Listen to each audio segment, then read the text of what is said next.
ፋኖ ይገባል የሚል ዜና ሰጠብቂ የገባው ጠቅላይ ሚኒስትሩ ነው። የትምህርት ጸር የሆነ የእውቀት ጸር የሆነ የድንቁርና አንጋሽ የሆነ ኃይል ክልል ውስጥ ተፈጥሯል። ሰላምን የሚፈልግ መንግስት ለጦርነት መዘጋጀት አለበት ብዬ ነው የማምነው። ይሄ ወረራ ነው በግልጽ ያለ ዩኤስኤድ ይሄ ሀገር በአፍጢሙ ይደፋል። ይሄ አልነበረም ሲነገረን ነበር። ምን ሆነ አሁን ሀገሩ?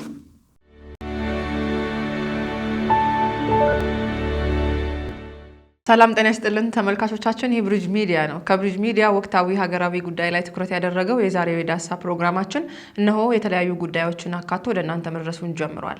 አፈወርቅ በደዊና ዮምዩ አበበስ ከዝግጅቱ ፍጻሜ አብረናችሁ እንቆያለን። መልካም ጊዜ። አፈወርቅ እንግዲህ ዛሬም እንዲሁ እንደተለመደው የተለያዩ ጉዳዮችን እናነሳለን። በተለይ ትላንትናው የጠቅላይ ሚኒስትሩ የባህር ዳር ጉብኝትን ተከትሎ የተለያዩ ሀሳቦች እየተሰነዘሩ ነው። እንግዲህ በተደጋጋሚ ከፍተኛ የመንግስት ባለስልጣናት አማራ ክልል በተለይ ባህር ዳርና ጎንደር እንዲሁም ደግሞ ወደ ደሴ አካባቢ ደብረ ብርሃን አካባቢ የሚሰሩ የኮሪደር ልማት ስራዎችን በተለያዩ ጊዜያት አፈጻጸማቸው አካሄዳቸው ምን ላይ ደርሷል የሚለውን ለመገምገም ይጓዛሉ።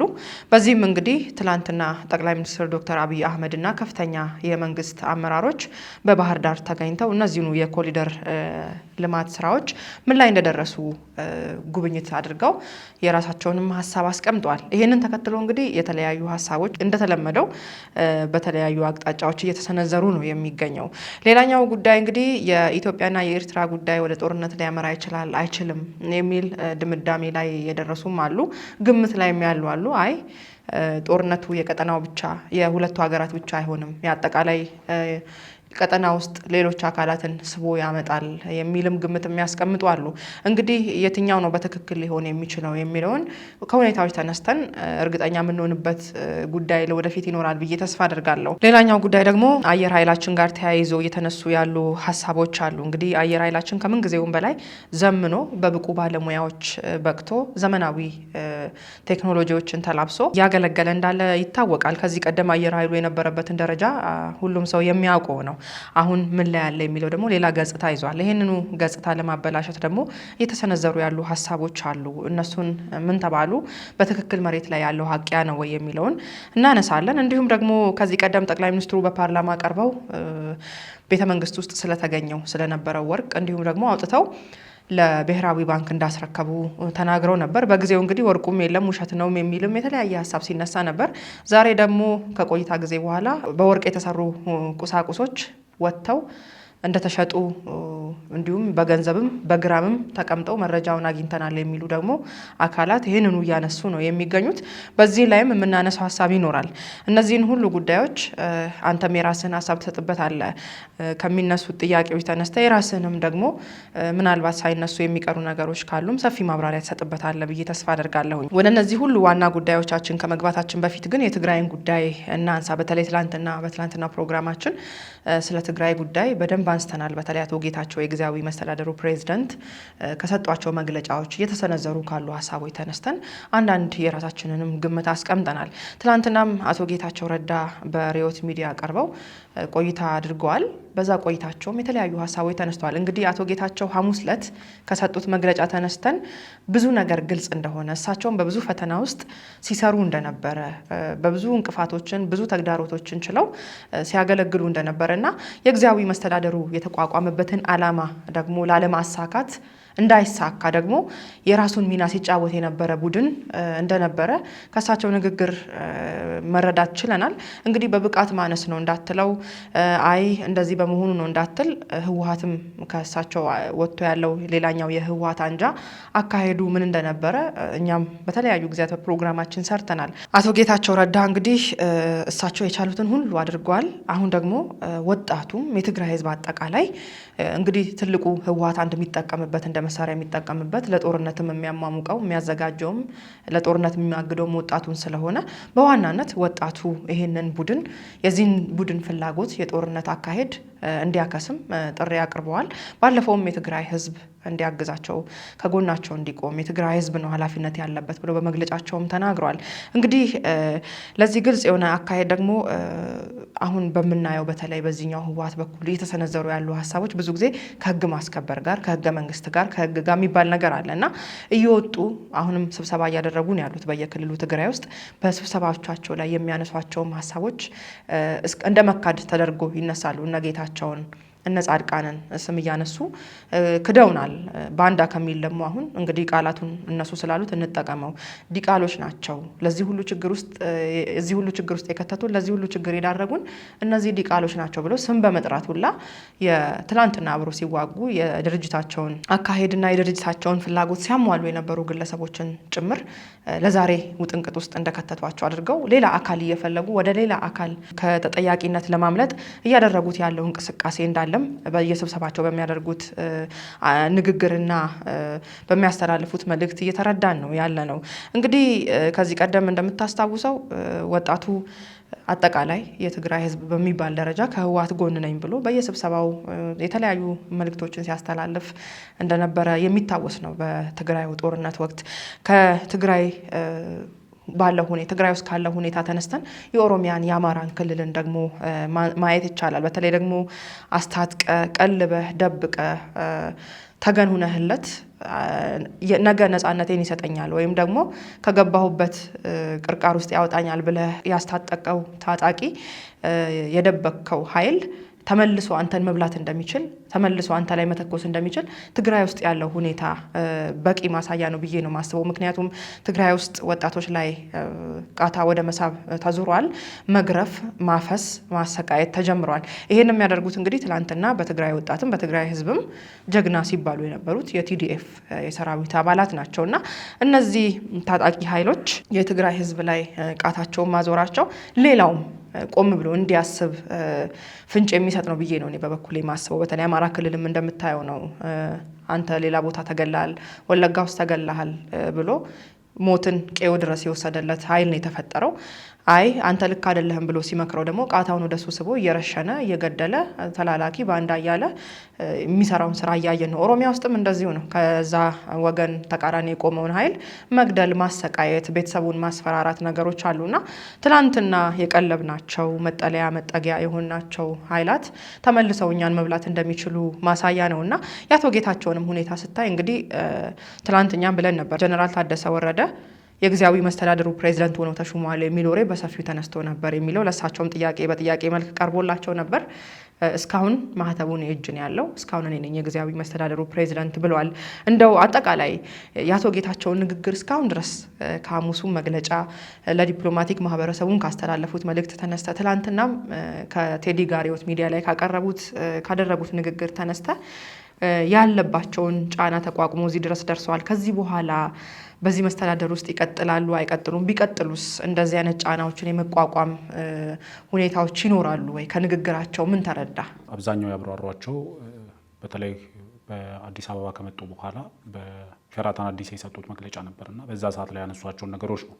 በተለያየ የህብረተሰብ ክፍል ላይ ብዥታን ያጫሩ ነገሮች ስለነበሩ እዛ ላይ ትኩረት ያደረገ ቃለ መጠይቅ ነው የሰጡት። በቃለ መጠይቃቸው ውስጥ ብዙ ነገሮችን ለማጥራት ሞክረዋል።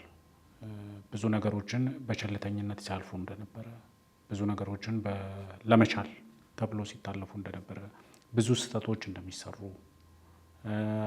ከፌዴራል መንግስቱ ጋር ያለው ውጥረት የከፋ ደረጃን ቢደርስ ያንን እያስታመሙ መቀጠል ከጦርነት የተሻለ አማራጭ ነው ብለው እንደሚያስቡ፣ ሌሎች ወገኖች ደግሞ ለእያንዳንዱ ችግር ጠቅላይ ሚኒስትሩንና መንግስታቸው እንደሚወቅሱ እነዚህ ነገሮችን አንስተዋል። የወጡበትንም ሁኔታ ከክልሉ የወጡበትም ሁኔታ በጠቅላይ ሚኒስትሩ ጥሪ መሰረት ለስብሰባ እንደፈለጓቸውና ጊዜያዊ መስተዳድሩ የተሾሙ ለ2 ዓመት ነው። ስለዚህ 2 ዓመቱ አልቋል። ስለዚህ ኤክስቴንድ መደረግ አለበት። ምክንያቱም አሁን በትግራይ ባለው ነባራዊ ሁኔታ ምርጫ አድርጎ መደበኛ መንግስት ማቋቋም የሚቻልበት ነባራዊ ሁኔታ የለም። ስለዚህ ጊዜያዊ መስተዳድሩ መራዘም አለበት። ይህንን ለማራዘም ከጊዜያዊ አስተዳደሩ ጋር ጠቅላይ ሚኒስትሩ መመካከር አለባቸው። ለዚህ ጉዳይ ጠቅላይ ሚኒስትሩ ጠርቷቸው ወደ አዲስ አበባ እንደመጡና ግን በወጡበት ሰዓት የገጠማቸውን ነገር አቶ ጌታቸው ለማስረዳት ሞክረዋል። በተለይ እሳቸው ማያውቋቸው ኬላዎች ተጥለው ወደ ኤርፖርት በሚሄዱበት ሰዓት ላይ በኬላዎች ላይ እሳቸውን ለማስቆም እንቅስቃሴ ተደርጎ እንደነበረ እንዳስቆሟቸውና ፕሬዚዳንቱን አጅበን ነው የምንሄደው ብለው አጃቢዎቻቸው ኬላው ላይ ለነበሩ ሰዎች ሲነግሯቸው መስኮታቸውን ከፍተው ማነው ኬላ ጣሉ ያላችሁ የሚል ጥያቄ ጠይቀው ማንን ነው የምታስፈቅዱት?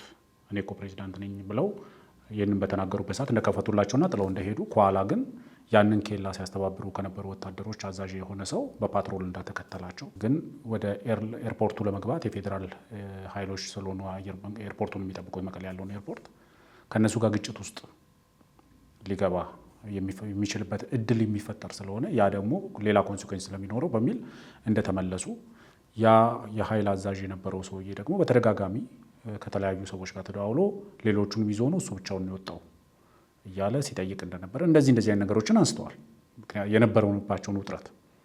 ስለዚህ አቶ ጌታቸው ላይ የሆነ እርምጃ የመውሰድ እንቅስቃሴ ነበር ማለት ነው በክልሉ። ይሄ የሚነግርን ሌላው ደግሞ እሳቸው በክልሉ ውስጥ እያሉ የሰራዊቱን እንቅስቃሴ በተመለከተም አንስተዋል። የሰራዊቱ እንቅስቃሴ እንዲያስቆም ለምክትሌ ትእዛዝ አስተላለፈ ነበር። ምክትሌ ይህንን ትእዛዝ ሊቀበለኝ ፈቃደኛ አይደለም። ሰራዊቱ መንቀሳቀሱን አላስፈላጊ ነው፣ በህዝብ ዘንድ ኮንፊውዥን ይፈጥራል፣ ውጥረትን ይፈጥራል። ስለዚህ አላስፈላጊ የሆነ የሰራዊት እንቅስቃሴን አስቁም የሚል ትእዛዝ ሰጥቼ ነበር። ይህንን ለመፈጸም ፈቃደኛ አይደለም የሚል ነገር አንስተዋል። ከዲዲአር ጋር ተያይዞ ኦልሞስት ወደ 274,000 አካባቢ ሰራዊት እጃቸው ላይ እንዳለና ይህንን ሰራዊት ለማቆየት የትግራይ ክልል ለምሳሌ ለተወሰኑ ወራት ብቻ ከ8 ቢሊዮን ብር በላይ ወጪ አውጥቶ ለሰራዊቱ ቀለብና ደሞዝ እየከፈለ እንደሆነ፣ ይሄ ገንዘብ ዲዲአሩ ቢተገበር ወደ ልማት ሊሄድ የሚችል፣ ወደ መንግስት ሰራተኞች ደሞዝ ሊሄድ የሚችል፣ ወደ ሰብአዊ ድጋፍ ሊሄድ የሚችል ገንዘብ በዘገየው ዲዲአር ምክንያት ላላስፈላጊ ወጪ ክልሉ እየተዳረገ እንደሆነ፣ ስለዚህ ህወሓት ለማንኛውም ዓላማ እሳቸው ለዚያውም ቃል በቃል እንደጠቀሱት ለትግራይ መከላከያ ሰራዊት ሀገሩንም መከላከያ ሰራዊት እናድርግ እንኳን ብንል ይሄ ቁጥር ከበቂ በላይ ነው። ስለዚህ ይሄንን ቁጥር ቢያንስ ወደ 100 ሺዎች ማውረድ አለብን። ይሄንን እናውርደው፣ ክልሉን ላላስፈላጊ ወጪ እያስወጣ ነው። ከበጀት ላይ አንስተን 8 ቢሊዮን ብር አካባቢ ወጪ አድርገን ለታጣቂ ኃይሎቹ ደሞዝና ቀለብ እየሰፈረን ነው። በዚህ በኩል ይሄን ወጪ እያወጣን ደግሞ ለመንግስት ሰራተኞች ደሞዝ አልከፈላችሁም፣ የዚህን ያህል ውዝፍ አለባችሁ ተብሎ ደግሞ እንወቀስበታለን።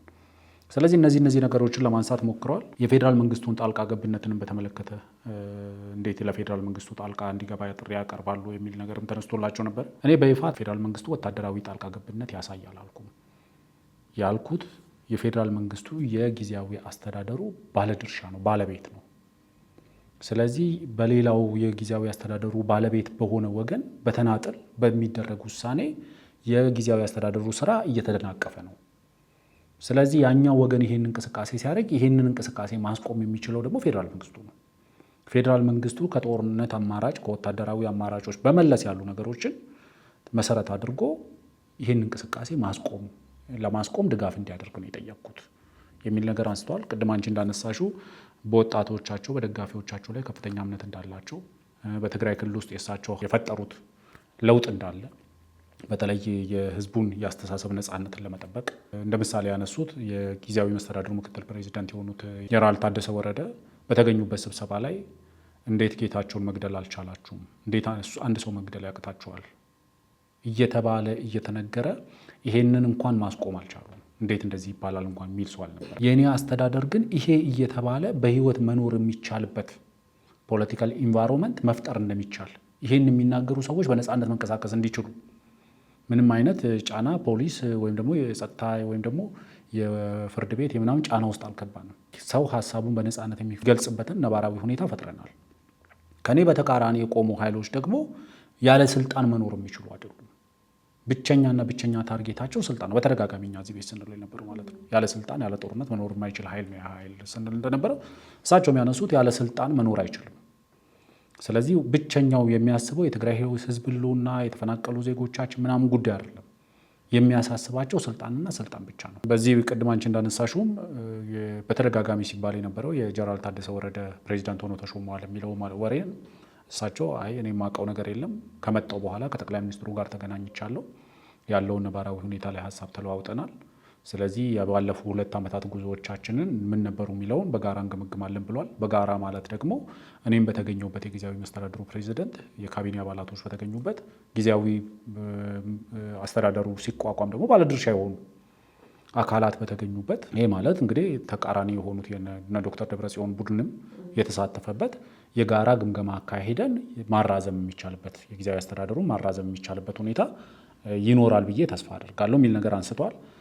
እሳቸው እዚህ ከመጡና ጠቅላይ ሚኒስትሩን ካገኙ በኋላም ከዶክተር ደብረጽዮንም ሰዎች መጥተው ጠቅላይ ሚኒስትሩ እንዳናገሩ ምን መስማማት ላይ እንደደረሱ እንደማያውቁ ግን ከጠቅላይ ሚኒስትሩ ጋር አዳይዶ የተስማሙት እሳቸው አቶ ጌታቸው ረዳ የተስማማን የሚሉት ጠቅላይ ሚኒስትሩ የባለፉ 2 ዓመታትን ወደ ኋላ ተመልሰን ዊዝ ስቴክሆልደርስ እንገመግማለን።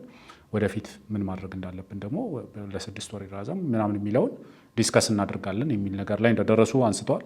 ሌላ እንግዲህ ያነሱት ከብዙ ጊዜ ከዚህ 2 አንጃዎች መፈጠር ጋር ተያይዞ የሚነሳው ከኤርትራ መንግስት ጋር ግንኙነት አላችሁ እየተባባሉ እርስ በርስ የሚወቃቀሱት ነገር አለ። አቶ ጌታቸው አት ኤርሊ ስቴጅ ላይ በጠቅላይ ሚኒስትሩ እውቅና በህወሓት አመራር እውቅና ከኤርትራ መንግስት ጋር ለመነጋገር ጥረት አድርገናል። ከዛ በኋላ ግን ያ ግንኙነት ተቋርጧል።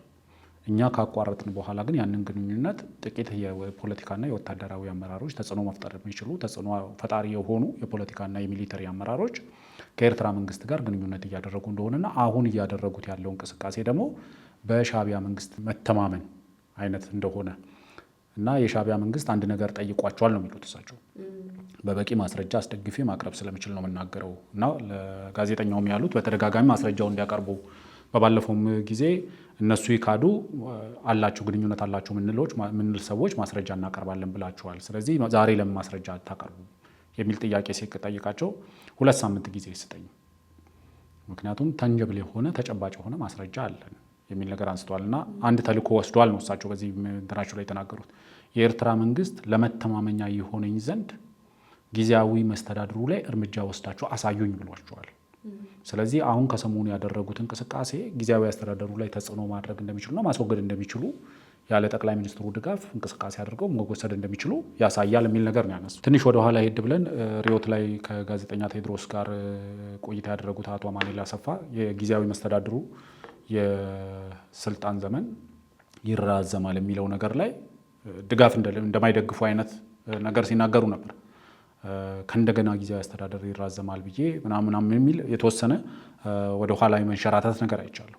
አቶ ጌታቸው ግን ያሉት ምንድነው አንድ እንዲራዘም እንደሚፈልጉ፣ ምክንያቱም አሁን ባለው ነባራዊ ሁኔታ የጊዜያዊ አስተዳደሩ ካልተራዘመ ያለው ብቸኛ አማራጭ ምርጫ ማድረግ ነው። ምርጫ ደግሞ ለማድረግ ደግሞ በክልሉ ላይ ያለው ነባራዊ ሁኔታ አይፈቅድም። ስለዚህ የህወሓት ኃይሎች በአቶ አማኑኤል አሰፋ በኩል በግልጽም ባይሆኑ ያስቀመጡት በገደምዳሜውም ቢሆን የሚያስቀምጡት መራዘም የለበትም የሚል ነገር አምጥተዋል። ስለዚህ መራዘም የለበትም ካሉ አማራጭ ብለው ያቀረቡት ምንድን ነው? ጀስት ወይ ስልጣኑን አዋርድ አድርጉን ነው ሊሆን የሚችለው ማለት ነው። ወይም ደግሞ ባለን የጸጥታ መዋቅር አፈና ፈጽመን በክልሉ ውስጥ ምርጫ ሊካሄድበት የሚችል ሰላምን መፍጠር ባንችል ጸጥታ መፍጠር እንችላለን። ምርጫም እኮ ቢካሄድ መቼም እኛ አሸነፍን ነው እንጂ የሚሉት ሌላ አካል አሸንፏል ብለው አሁን ባለው ነባራዊ ሁኔታ መቼም ህወሓት ሙሉ ለሙሉ እንደ ድሮ ድምፅ ያገኛል ብሎ ማንም ሰው ሊገምት አይችልም። ሊሸነፉ ይችላል ሊሸንፉ ግን ያለን ወታደራዊ ኃይል ተጠቅመን በክልሉ ውስጥ ጸጥታ መፍጠር እንችላለን፣ እጅ በደረት ማለት እንችላለን። ስለዚህ በዛ ሁኔታ ውስጥ ምርጫ መካሄድ ይችላል። ምርጫ ተካሂዶ ስልጣኑ መረከብ እንችላለን የሚል አቋም ወደ መያዝ ይሄዱ ይመስለኛል። ምክንያቱም ወይዘሮ ፈትለወርቅም ሲሉ እንደነበረው በተደጋጋሚ ከዚህ በፊት አንስተነው የነበረው በማንኛውም መንገድ ተጠቅመን ህወሓት የክልሉን አስተዳደር 100% የሚይዝበትን ሁኔታ እንፈጥራለን ሲሉ ነበረ። ስለዚህ አሁን የጊዜያዊ መስተዳድሩ የስራ ዘመን አልቋል እየተባለ ስለሆነ ካለቀ ወይ ምርጫ አድርገን ወይ ደግሞ ያለ ምርጫ ለህወሓት የትግራይ ክልልን አስረክቡን የሚል አማራጭ ይቀርባል ብዬ ነው አሁን እየጠበቅኩ ያለሁት። አቶ ጌታቸው ግን በተቃራኒ እያሉ ያሉት መራዘም አለበት። አሁን ያለው ነባራዊ ሁኔታ ህዝብ ሀሳቡን በነፃነት ለመግለጽ፣ የፖለቲካ ፓርቲዎች በነፃነት ለመንቀሳቀስ፣ ምርጫ በነፃና ፍትሐዊ የሆነ ምርጫ ለማድረግ ክልል ውስጥ ያለው ነባራዊ ሁኔታ አይፈቅድም። ስለዚህ ጊዜያዊ መስተዳድሩ መራዘም አለበት የሚል አንድ ነገር አስቀምጧል።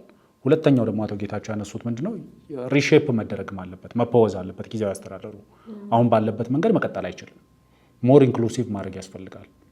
የፕሪቶሪያ እሳቸው ቃል በቃል ያሉት ምንድነው የፕሪቶሪያ ስምምነትን የማያከብር ሰው የኮንፈረንስን ውሳኔ ሊያከብር አይገባም። ኮንፈረንሱ እኛ ዝም ብለን ይመስሉናል ብለን የውሸት ለማስመሰል የሰበሰብናቸው ቃል በቃል ያሉት ማለት ለማስመሰል የሰበሰብናቸው ናቸው። ያ ኮንግረስ 50+1 ሰጥቶኛል፣ ስለዚህ እኔ የፈለግኩትን ማድረግ እችላለሁ የሚለው ከፕሪቶሪያ ስምምነት ጋር የሚጋጭ ነገር ነው። ስለዚህ ዋናው አሁን መደረግ ያለበት አንድ መራዘም አለበት የጊዜያዊ አስተዳደሩ አመቺ ሁኔታ እስኪፈጠር ድረስ። ሁለተኛው ነገር ደግሞ ጊዜያዊ አስተዳደሩ ከእንደገና መዋቀር አለበት፣ እንደ አዲስ መዋቀር አለበት። ሞር ኢንክሉሲቭ ሞር አሳታፊ መሆን አለበት።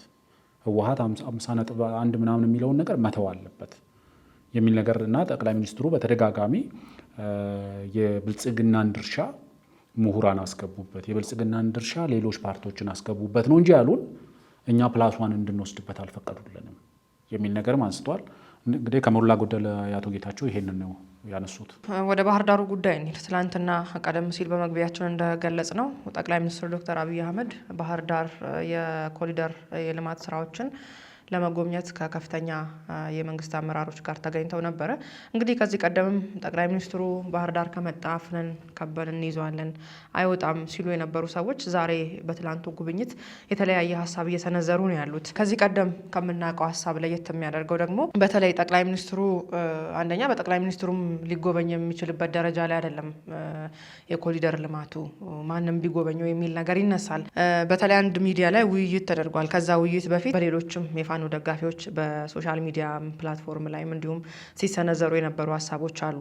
የመጀመሪያው እንግዲህ የፋኖን አቅመ ቢስነት ለማሳየት ሆን ተብሎ የተደረገ ነገር ነው የሚል አንድ የፋኖ ደጋፊ ጽፎ እያየው ነበረ። ሌላኛው ለአማራ ሕዝብና ለፋኖ ካላቸው ንቀት የመነጨ ነው እንደዚህ አይነት ነገር እንጂ በፍጹም ሊመጡ አይችሉም ነበር የሚል ነገርም እየተነሳ ነው። እንደው እንግዲህ እነሱ ያውቃሉ ፋኖ አቅም ቢኖረው ደግሞ እዛው ማስቀረት እንደሚችል እንደሚሉት እንደዛ ነው ሊሆን የሚገባ የነበረው። ሌላ አንድ ሚዲያ ላይ የተነሳ ውይይት አለ።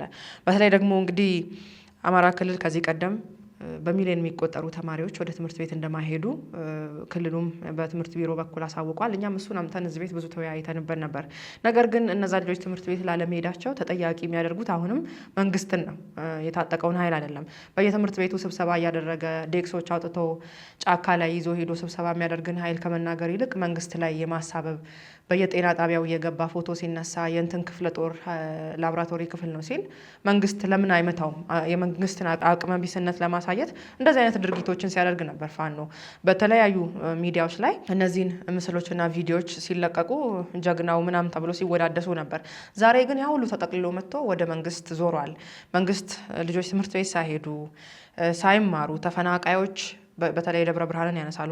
ደብረ ብርሃን በካምፕ ውስጥ ያሉ ተፈናቃዮችን ሂዶ ከመጎብኘት ይልቅ ትምህርት ቤቶችን የፈራረሱ ትምህርት ቤቶችን ማስገንባትና የግንባታ ደረጃቸው ምን ላይ እንደደረሰ ከማየት ይልቅ 15 ቢሊዮን ብር አውጥቶ ኮሪደር መገንባቱ በአሁኑ ሰዓት አስፈላጊ ነው ወይ የሚል ነገር ያነሳሉ። ከዚህ ቀደምም ደግሞ የአማራ ክልል ርዕሰ መስተዳደር አቶ አረጋ ከበደ ክልሉን መልሶ ለማቋቋም 10 ቢሊዮን ዶላር እንደሚያስፈልግ ተናግረው ነበረ።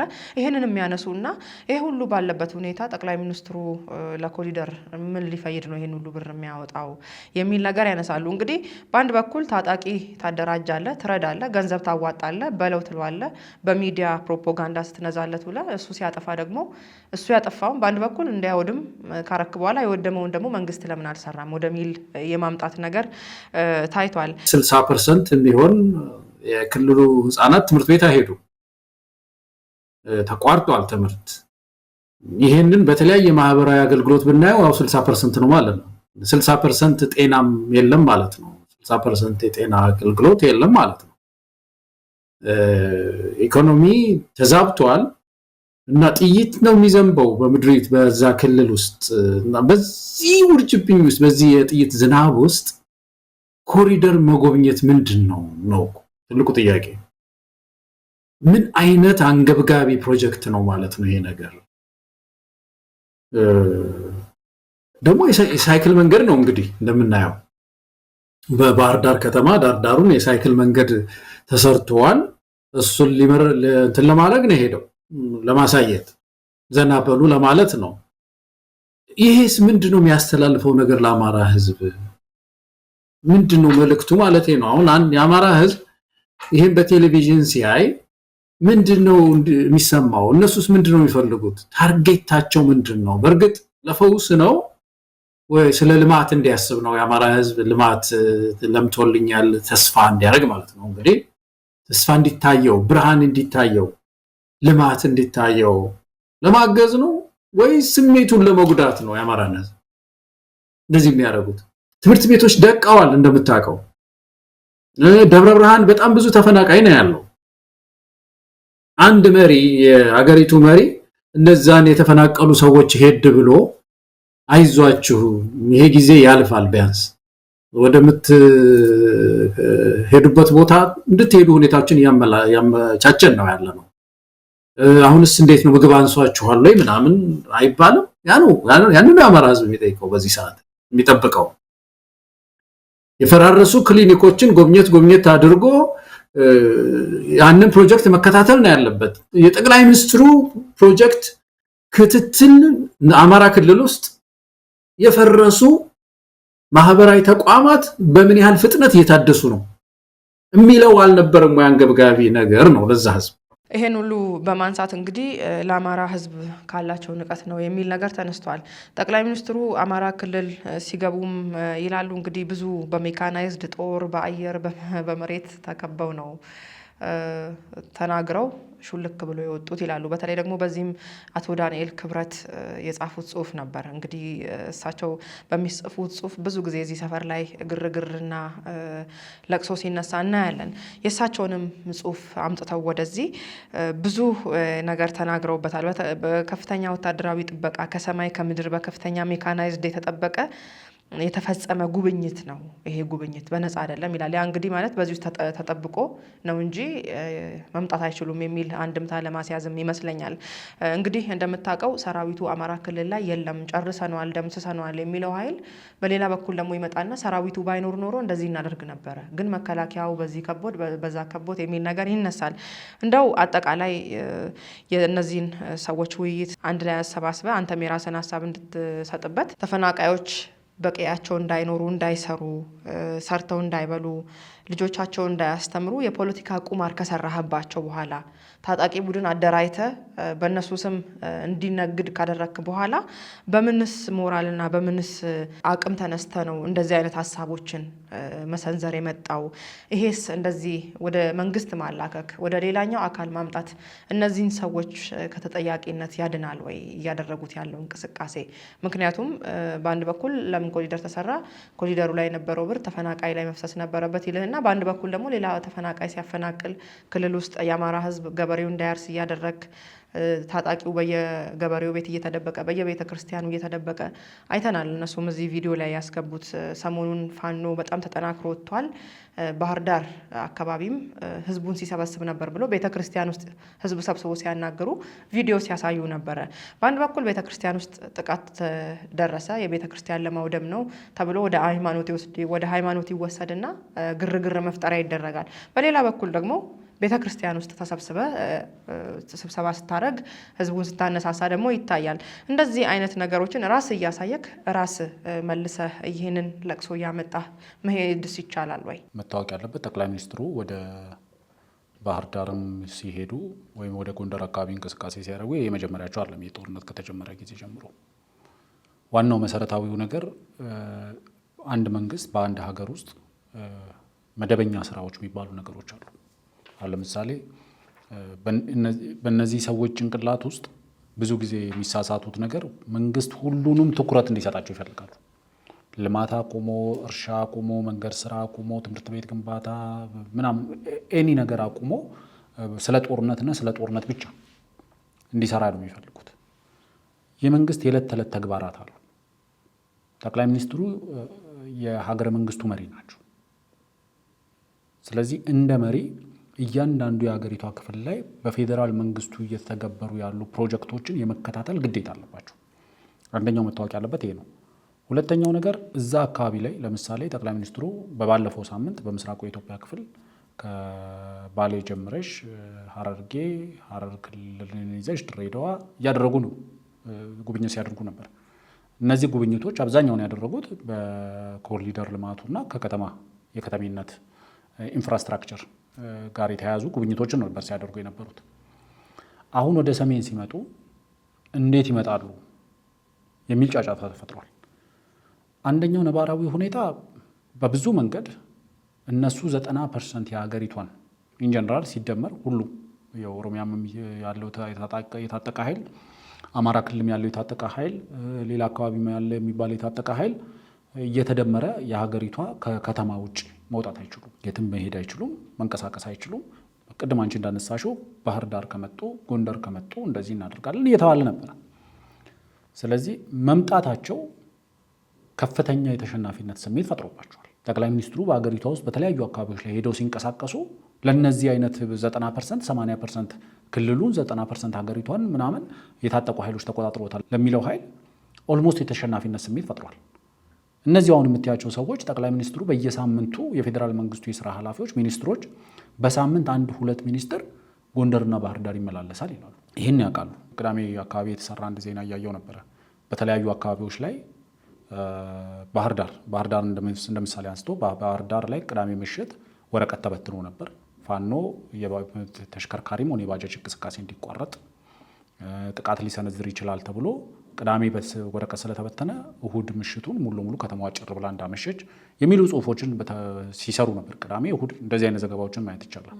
ማስረጃ ማስገባት ስለሚችል ማለት ነው። በባህር ዳር ከተማ ቅዳሜ ምሽቱን ወረቀት መበተኑን ተከትሎ ውጥረት መንገሱም ተገልጿል። የሰውና የባጃጅ እንቅስቃሴ እንዲቆም በሚል መልእክት የያዘ ወረቀት በከተማዋ በተለያዩ አካባቢዎች የተበተነ ሲሆን ፋኖ ጥቃት ሊሰነዝር ይችላል በሚል ትላንት ምሽቱን ባህር ዳር ያለ ወትሮዋ ጭር ብላ እንደነበረ ለማወቅ ተችሏል። ይህንን ሲሉ የነበሩ ሰዎች ባህር ዳር እንደዛ ጭር ብላ እሁድን ውላለች፣ ወረቀት ተበትኗል፣ ፋኖ ሊያጠቃ ነው፣ ዙሪያዋን ከቧታል ምናምን ሲሉን የነበሩ ሰዎች ሰኞ ለታ ፋኖ ይገባል የሚል ዜና ስትጠብቂ የገባው ጠቅላይ ሚኒስትሩ ነው። ልኡካኖቹን ይዞ ነው የገባው።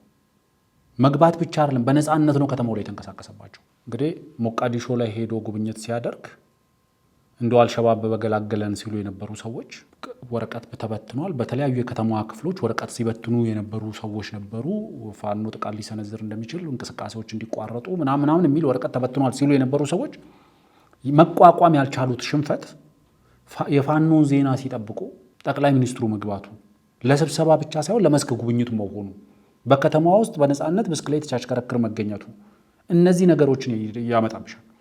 ከዛ የተዳከመ ምንም አይነት አየር ኃይሉ ተዳክሟል፣ ግራውንድ ፎርሱ ተዳክሟል፣ ምናምን ተዳክሟል ብለሽ ዘርዝረሽ እዚሁ ዜና ላይ በቃ ብቸኛ መሸፈኛ አድርገሽ የምታቀርቢው በቃ በአየርና በምድር ከፍተኛ ጥበቃ ተደርጎ ነው። ወረቀት ሲበትኑ ከተማ ውስጥ በየተለያዩ የከተማው ክፍል ወረቀት ሲበትኑ ነበር ያልሻቸው ፋኖዎች ሲሄዱ ከተማዋን ጭር አድርጓታል። ፋኖ ጥቃት ሊሰነዝር ይችላል የተባለውን የት ሄዱ? በተደጋጋሚ ጊዜ ብለናል። እውነት ነው። ጤነኛ አንዳንዱ ሁሉም ሰው እኩል የሞራል ከፍታ የለውም፣ ወይም ደግሞ እኩል የሆነ የሞራል ማማ የለውም ሁሉም ሰው።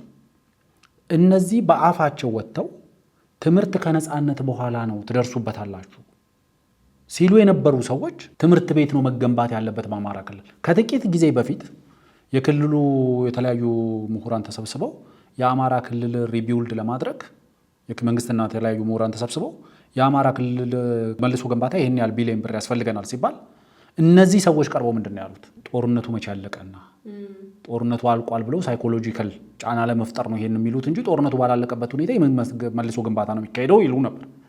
አሁን ዛሬ ደግሞ እዚህ ጋር ይገለበጡና አይ ጦርነቱ ጠቅላይ ሚኒስትሩ ኮሪደሩን ከሚገነቡ ቢሊዮን ዶላር ብሮች አውጥተው ይሄን እንደዚህ አይነት መሰረተ ልማቶችን ከሚገነቡ ለምን ትምህርት ቤት አይገነቡም ይላሉ።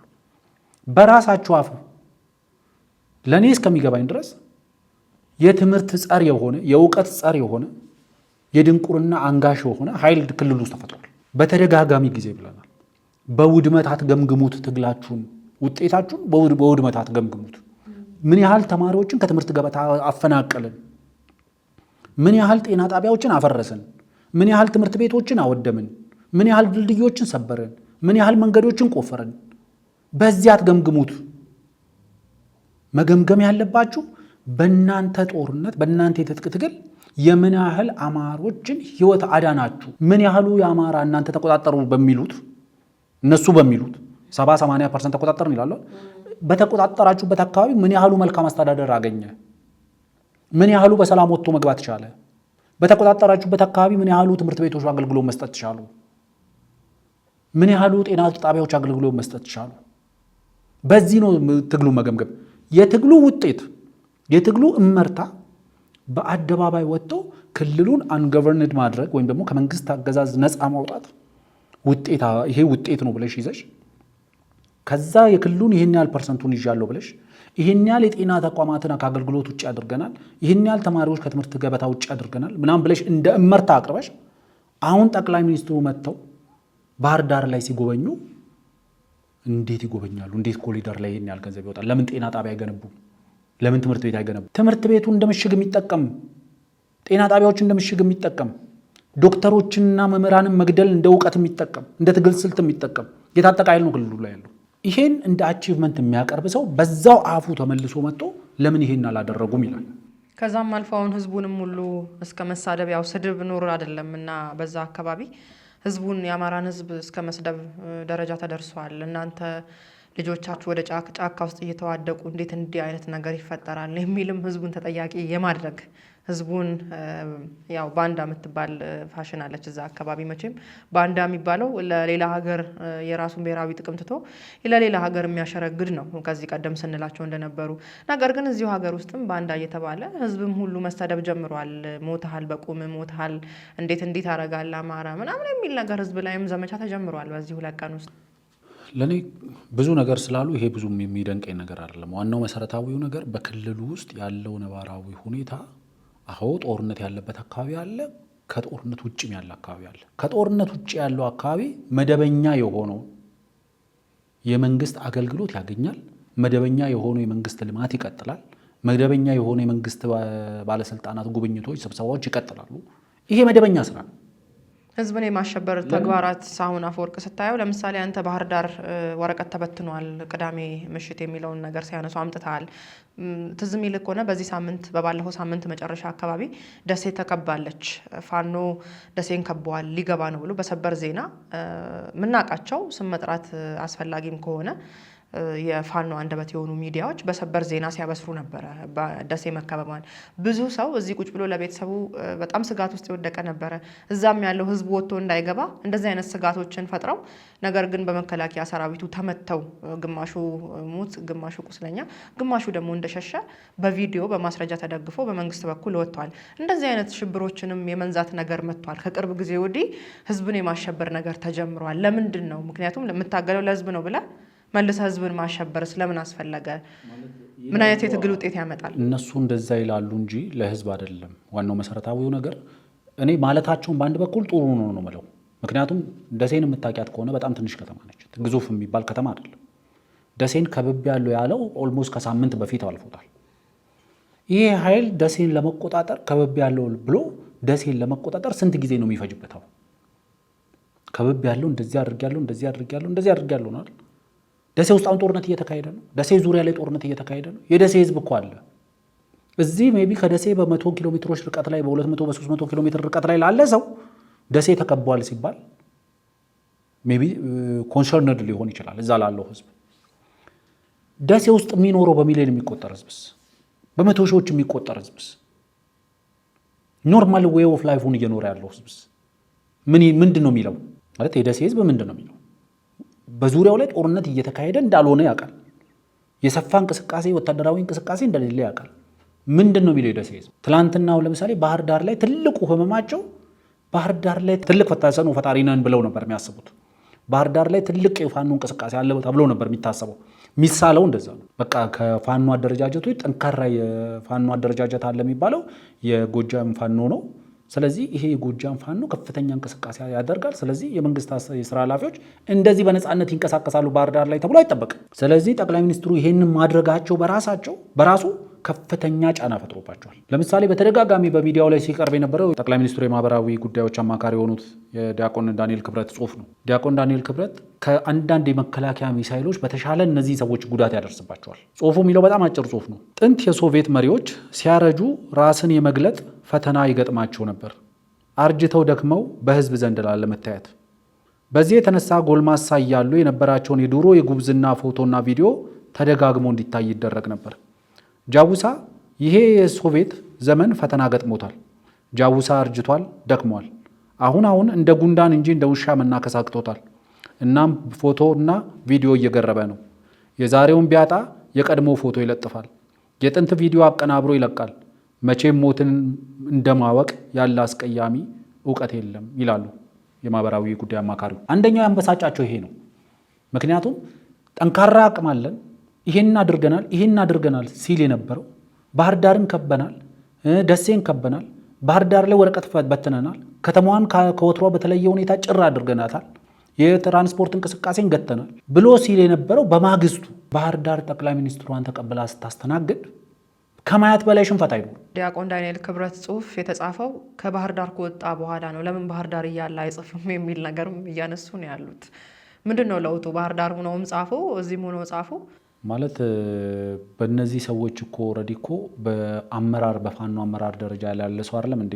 ጠቅላይ ሚኒስትሩ የሄሊኮፕተራቸውን ሞተር እንኳን ሳያጠፉ ላባቸውን እየጠረጉ ነው አምልጠው ነው የወጡት። ድልድዩ በተመረቀበት ሰዓት ነው ይሄን ያለው። ልንይዛቸው ስንል ባህር ዳር ከመጣ እንይዘዋለን፣ ጎንደር ከመጣ እንይዘዋለን።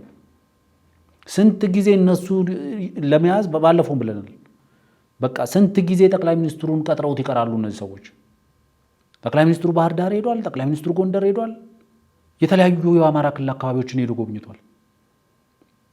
ይሄንን ሽንፈት መዋጥ አልቻሉም። ይሄንን ነው መቀበል የማይፈልጉት። አሁን የሚያጓሩት ይሄን ሽንፈታቸውን ላለመቀበል ነው።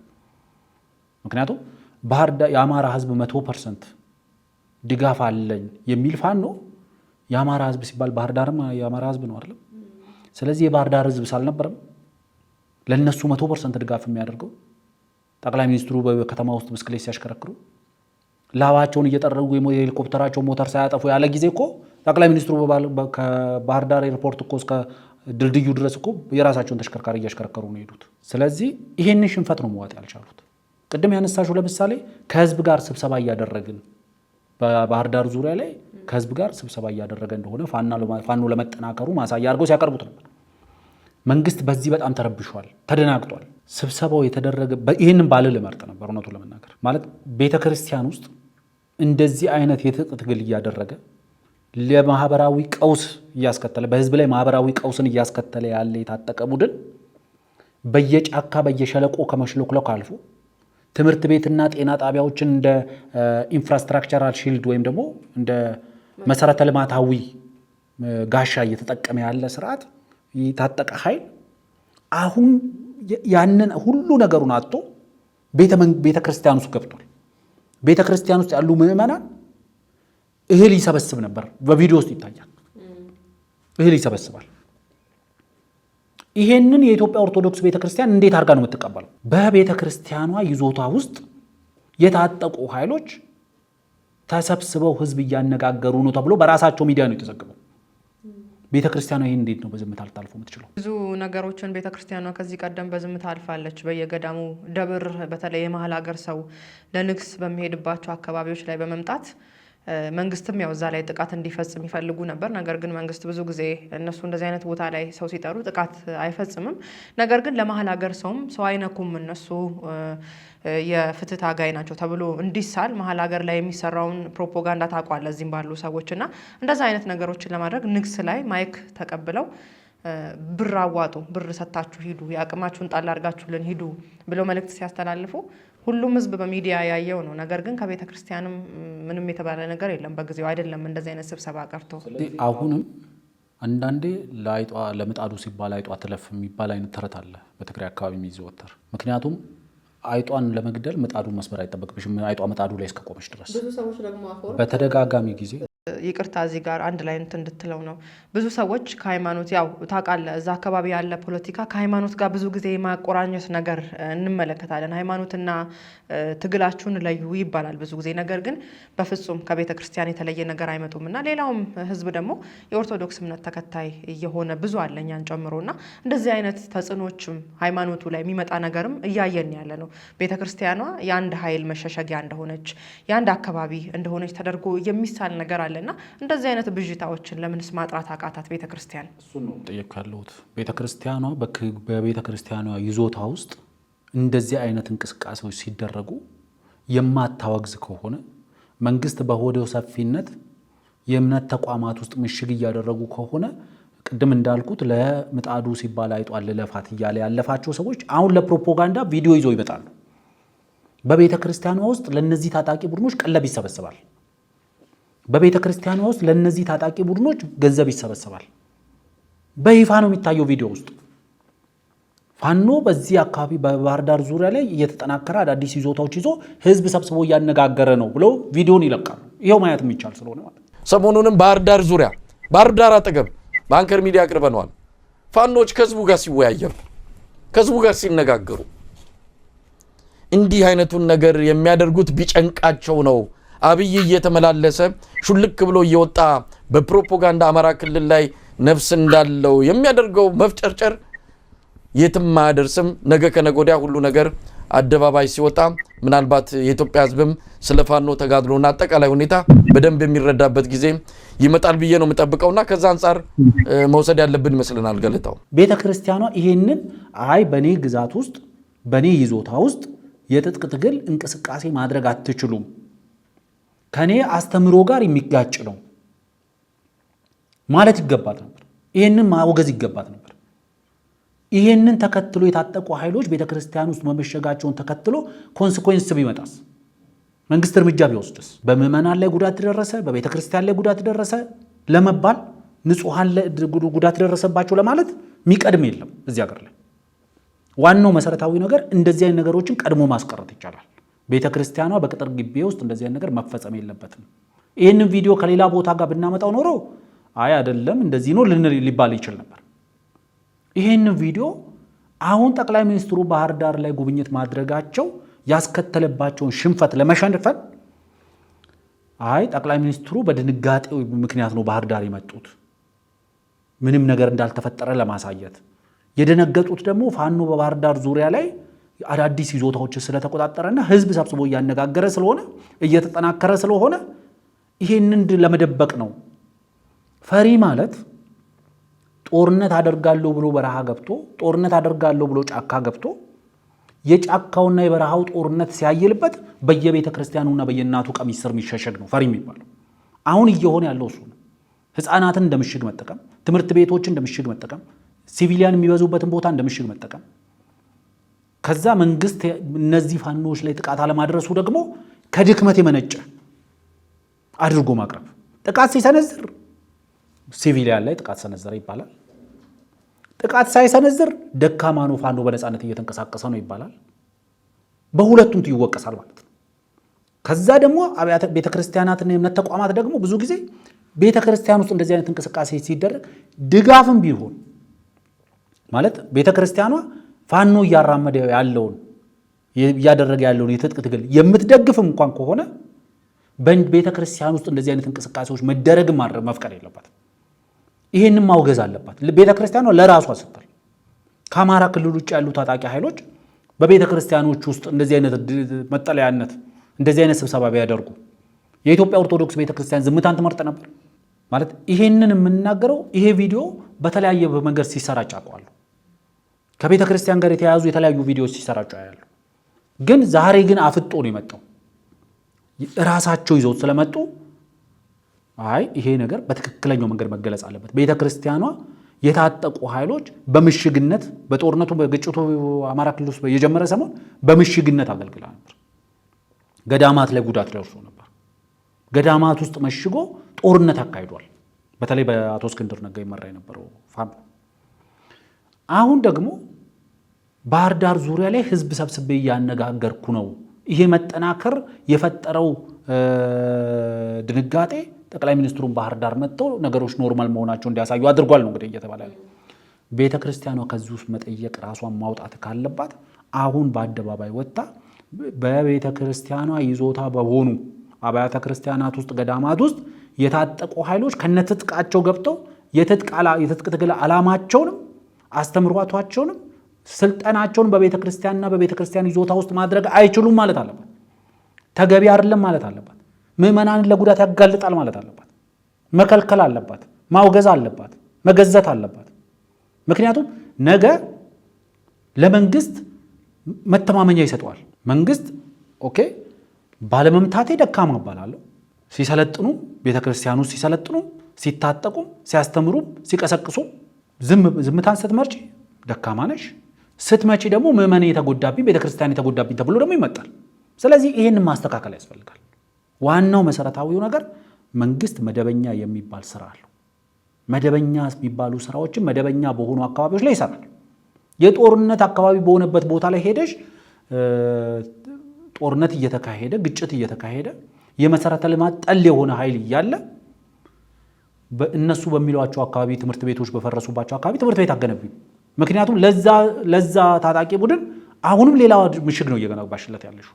አላስፈላጊ ወጪ ነው እያወጣሽ ያለሽው።